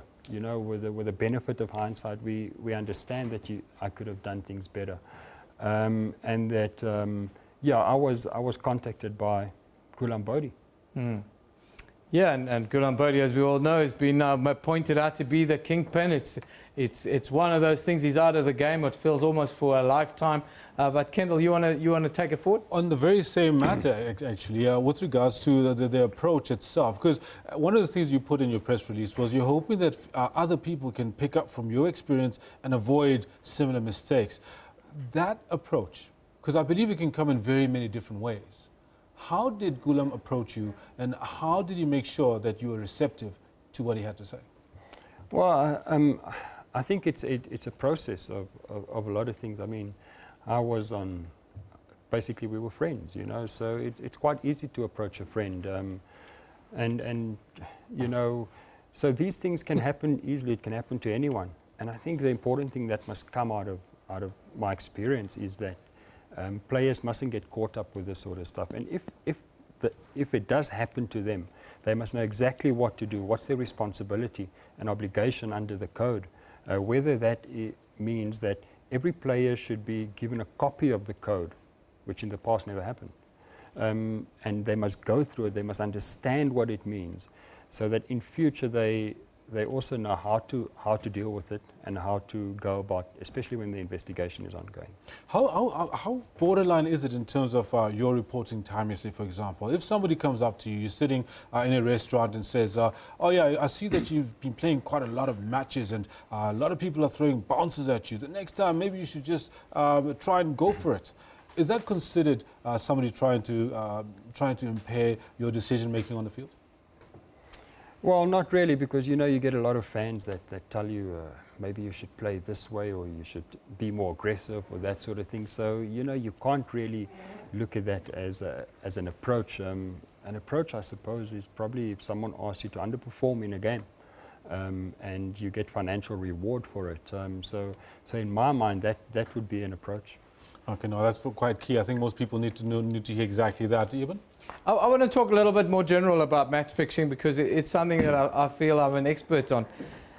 Over my years as a sports journalist, and I travelled with the Hansi Kronia team for at least 4 years here at the National Broadcaster. So I became intimately involved in how match fixing work and what kind of syndicates are involved in India and the like. But the thing that stood out for me was the psyche of cricketers, the mindset of a cricketer. Cricketers have always felt that the game owes them something a little bit, that they're underdone compared to other sporting codes. Footballers get billions and millions of rands and so forth. And cricketers always felt that the game owes them something. That's why match fixing got a foothold in the game. Is that psyche, is that still prevailing in the game, that cricketers feel that the game owes them something a little bit? I hope not. Although, with the IPL and all these big 2020 leagues, players obviously look to make some money. Yeah. But when it comes to match fixing and accepting money or bribes to underperform, that is corruption. That is corruption to the core, and that is criminal. Which is unjustifiable and can't be condoned. It's as simple as that. So there's ways of making money. Underperforming and accepting bribes to underperform and fixing matches is not a way to do it. Yeah. And like I said, it's criminal, and it must be seen as that. It's greed at the end of the day. I think you pointed that out to me. It's about greed. Is there an element where cricketers are maybe exposed to be a little bit more greedy than in other sporting codes, that we have this consistent problem of match fixing that pops up periodically, not just in South Africa, but all over the world where the game is played? I'm not so sure, just if we can single out cricket, because, it could happen in other sports. It could be a case of guys getting away with it. Yeah. It could have been a case with, this match, last year's Ram Slam, the fixers getting away with it as well. But obviously, they got caught out. And so I don't want to single out any sport. Yeah, you can't, because unethical behavior is part of everything. Our viewers are asking, if another viewer's question, let's just get in. This one from Johannes Kahale, and he says, my question to Alvaro is this: why then have you been banned and you pleaded guilty if you are innocent? Okay. Corruption. If you look at corruption, you get corruption, and then you get reporting on the other side. I pleaded guilty to not reporting correctly. Yeah. I never pleaded. I didn't plead guilty to corruption. To taking money. Absolutely. And you kept the authorities in the loop throughout the whole process. Correct. So, and that's why you probably can get away with a 2-year ban. And do you think that you may be a little bit of a scapegoat also in this instance? Does it feel like that a little bit to you, or do you think that you should take some responsibility for the mistakes that you've made in the reporting line? Well, I should take some responsibility, and I have taken some responsibility. And if you put someone else in my situation, they might feel like Alvaro made a scapegoat or whatever. They might feel that way. Considering if you look at everything as a whole, when Gulam Bodhi, who is the kingpin in this fixing thing, when he was charged by CSA, it says, the media release said, and CSA charged an intermediary. When I was charged, it says Alvaro Petersen was charged by CSA. So it begs a lot of questions, but that's water under the bridge now. We've moved on from it, and I do take responsibility for my actions. There you have it, Alvaro Petersen right here on Newsroom early on today. That was a repeat of the chat we had with him early on in the show. Big man coming out to give us his side of the story, and also giving us the context for everything that happened to lead to his 2-year ban by Cricket South Africa. And that's where we're going to leave it for today. We're ending the show today with a performance by somebody called Master G. A bit of local hip-hop for you. He'll be performing for us a song called Malambane. Enjoy. Until tomorrow, bye-bye. Hey, Babo Malambane. Isn't just I'm as cool as in this My brother told me I'm a vandal. If Florida the bang is standard. Hey, Babo Malambane. Isn't just I'm as jump on my fence for Satan. Hey, La no Maranja. Ingoma sami zodlala wesantas. Hey, batting hamba nesana. When I started to rap, they thought it's for fun. Hey, I always thought they underground down. Bring the old school sound and make it sound now. Hey, Babo Malambane. Oh Malambane. Babo Malambane. Bazo cheka like hamba. Hey. Babo Malambane.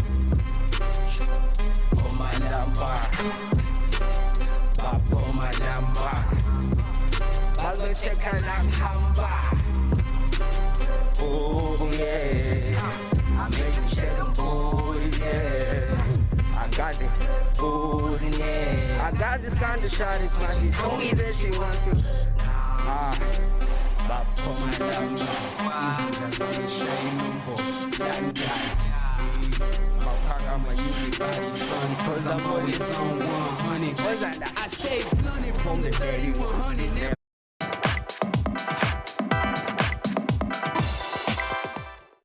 125 pieces of art spanning 35 years, the length of the AIDS epidemic. This is the work of rage, anguish and loss, often created by artists who are HIV positive or who went on to die as a result of AIDS. Born in 1986, Pacifico Solano is one of the youngest artists here.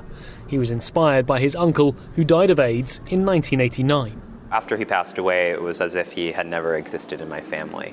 And I was left with these lingering questions of who was my uncle, why was he forgotten, and what did I have in common with him? And so he really was the entry point for me to find a way to find this neglected, forgotten history. His work, Pages of a Blue Boy magazine, shows just the faces of 100 male models from a pornographic magazine. Staring out, they challenged the viewer to remember them. Indeed, so much of the exhibition documents that sense of loss, like this workout bench covering from a San Francisco gay gym, a Turin shroud for the AIDS generation. Other works turn the artist into the subject to show the full impact of AIDS. He was a very, very promising photographer back then, and this is probably some of the last photographs that he did of himself, and it's documenting him in the hospital. Much has changed in the years since the disease was first discovered. Drugs have improved, life expectancies increased, and subsequently, people have forgotten. Anyone who was around in the 80s and remember how scary and hopeless so many people felt during the early days of the epidemics, and compared to now, you can maybe see that young people don't really have a measure of how impactful that was. The subject of stigma is also covered, like this textbook dispelling popular myths about transmission, a reminder that this virus was once scarily misunderstood. With over 125 works of art, this exhibition provides a huge array of artistic responses to the AIDS epidemic. In many of the works of art, you can see the artists grappling with the disease, often within their own lives. It's hoped, therefore, that people who come to the exhibition will be challenged to think differently about AIDS, both personally and artistically. Nick Harper, SABC News, New York.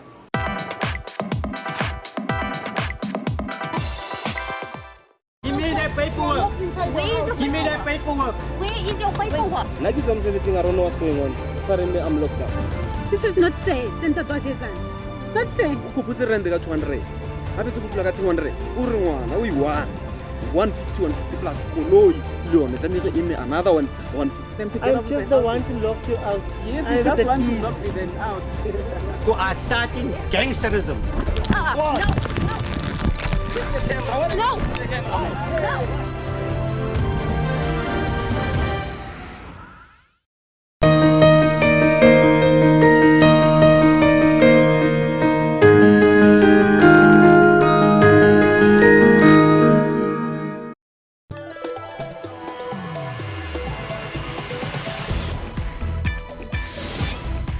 They made us proud. Wade Fanikak broke a world record winning an Olympic gold medal at Rio 2016, and he got named Sportsman of the Year in South Africa, a people's choice. Sundowns Simuso. Mamelodi Sundowns Football Club are 2016 Kings of Africa after winning the CAF Cup.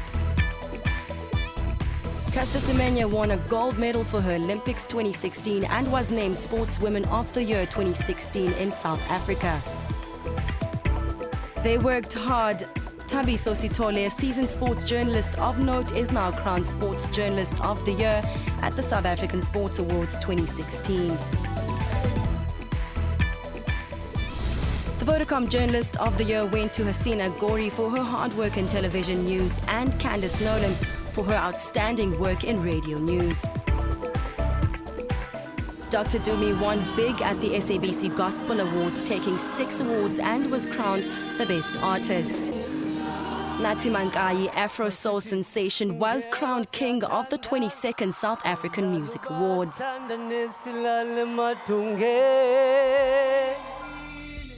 They will be missed. Mandoza Kwaito, singer known for his hit song Galagata, lost a battle to cancer.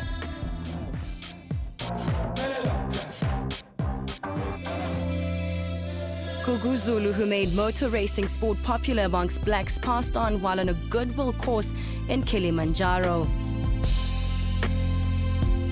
Greg Melville-Smith, actor, director, writer and voiceover artist, also moved on to the other side. I hereby revoke all wills.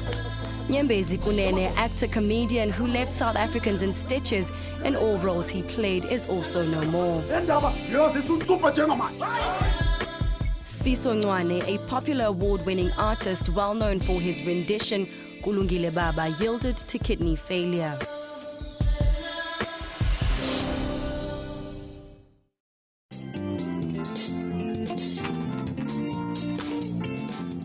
There must be something. There has to be a place where young entrepreneurs can come, and get advice and interact with people that are knowledgeable. Business for me, really, it's a calling. I do believe that it is a calling, because I even remember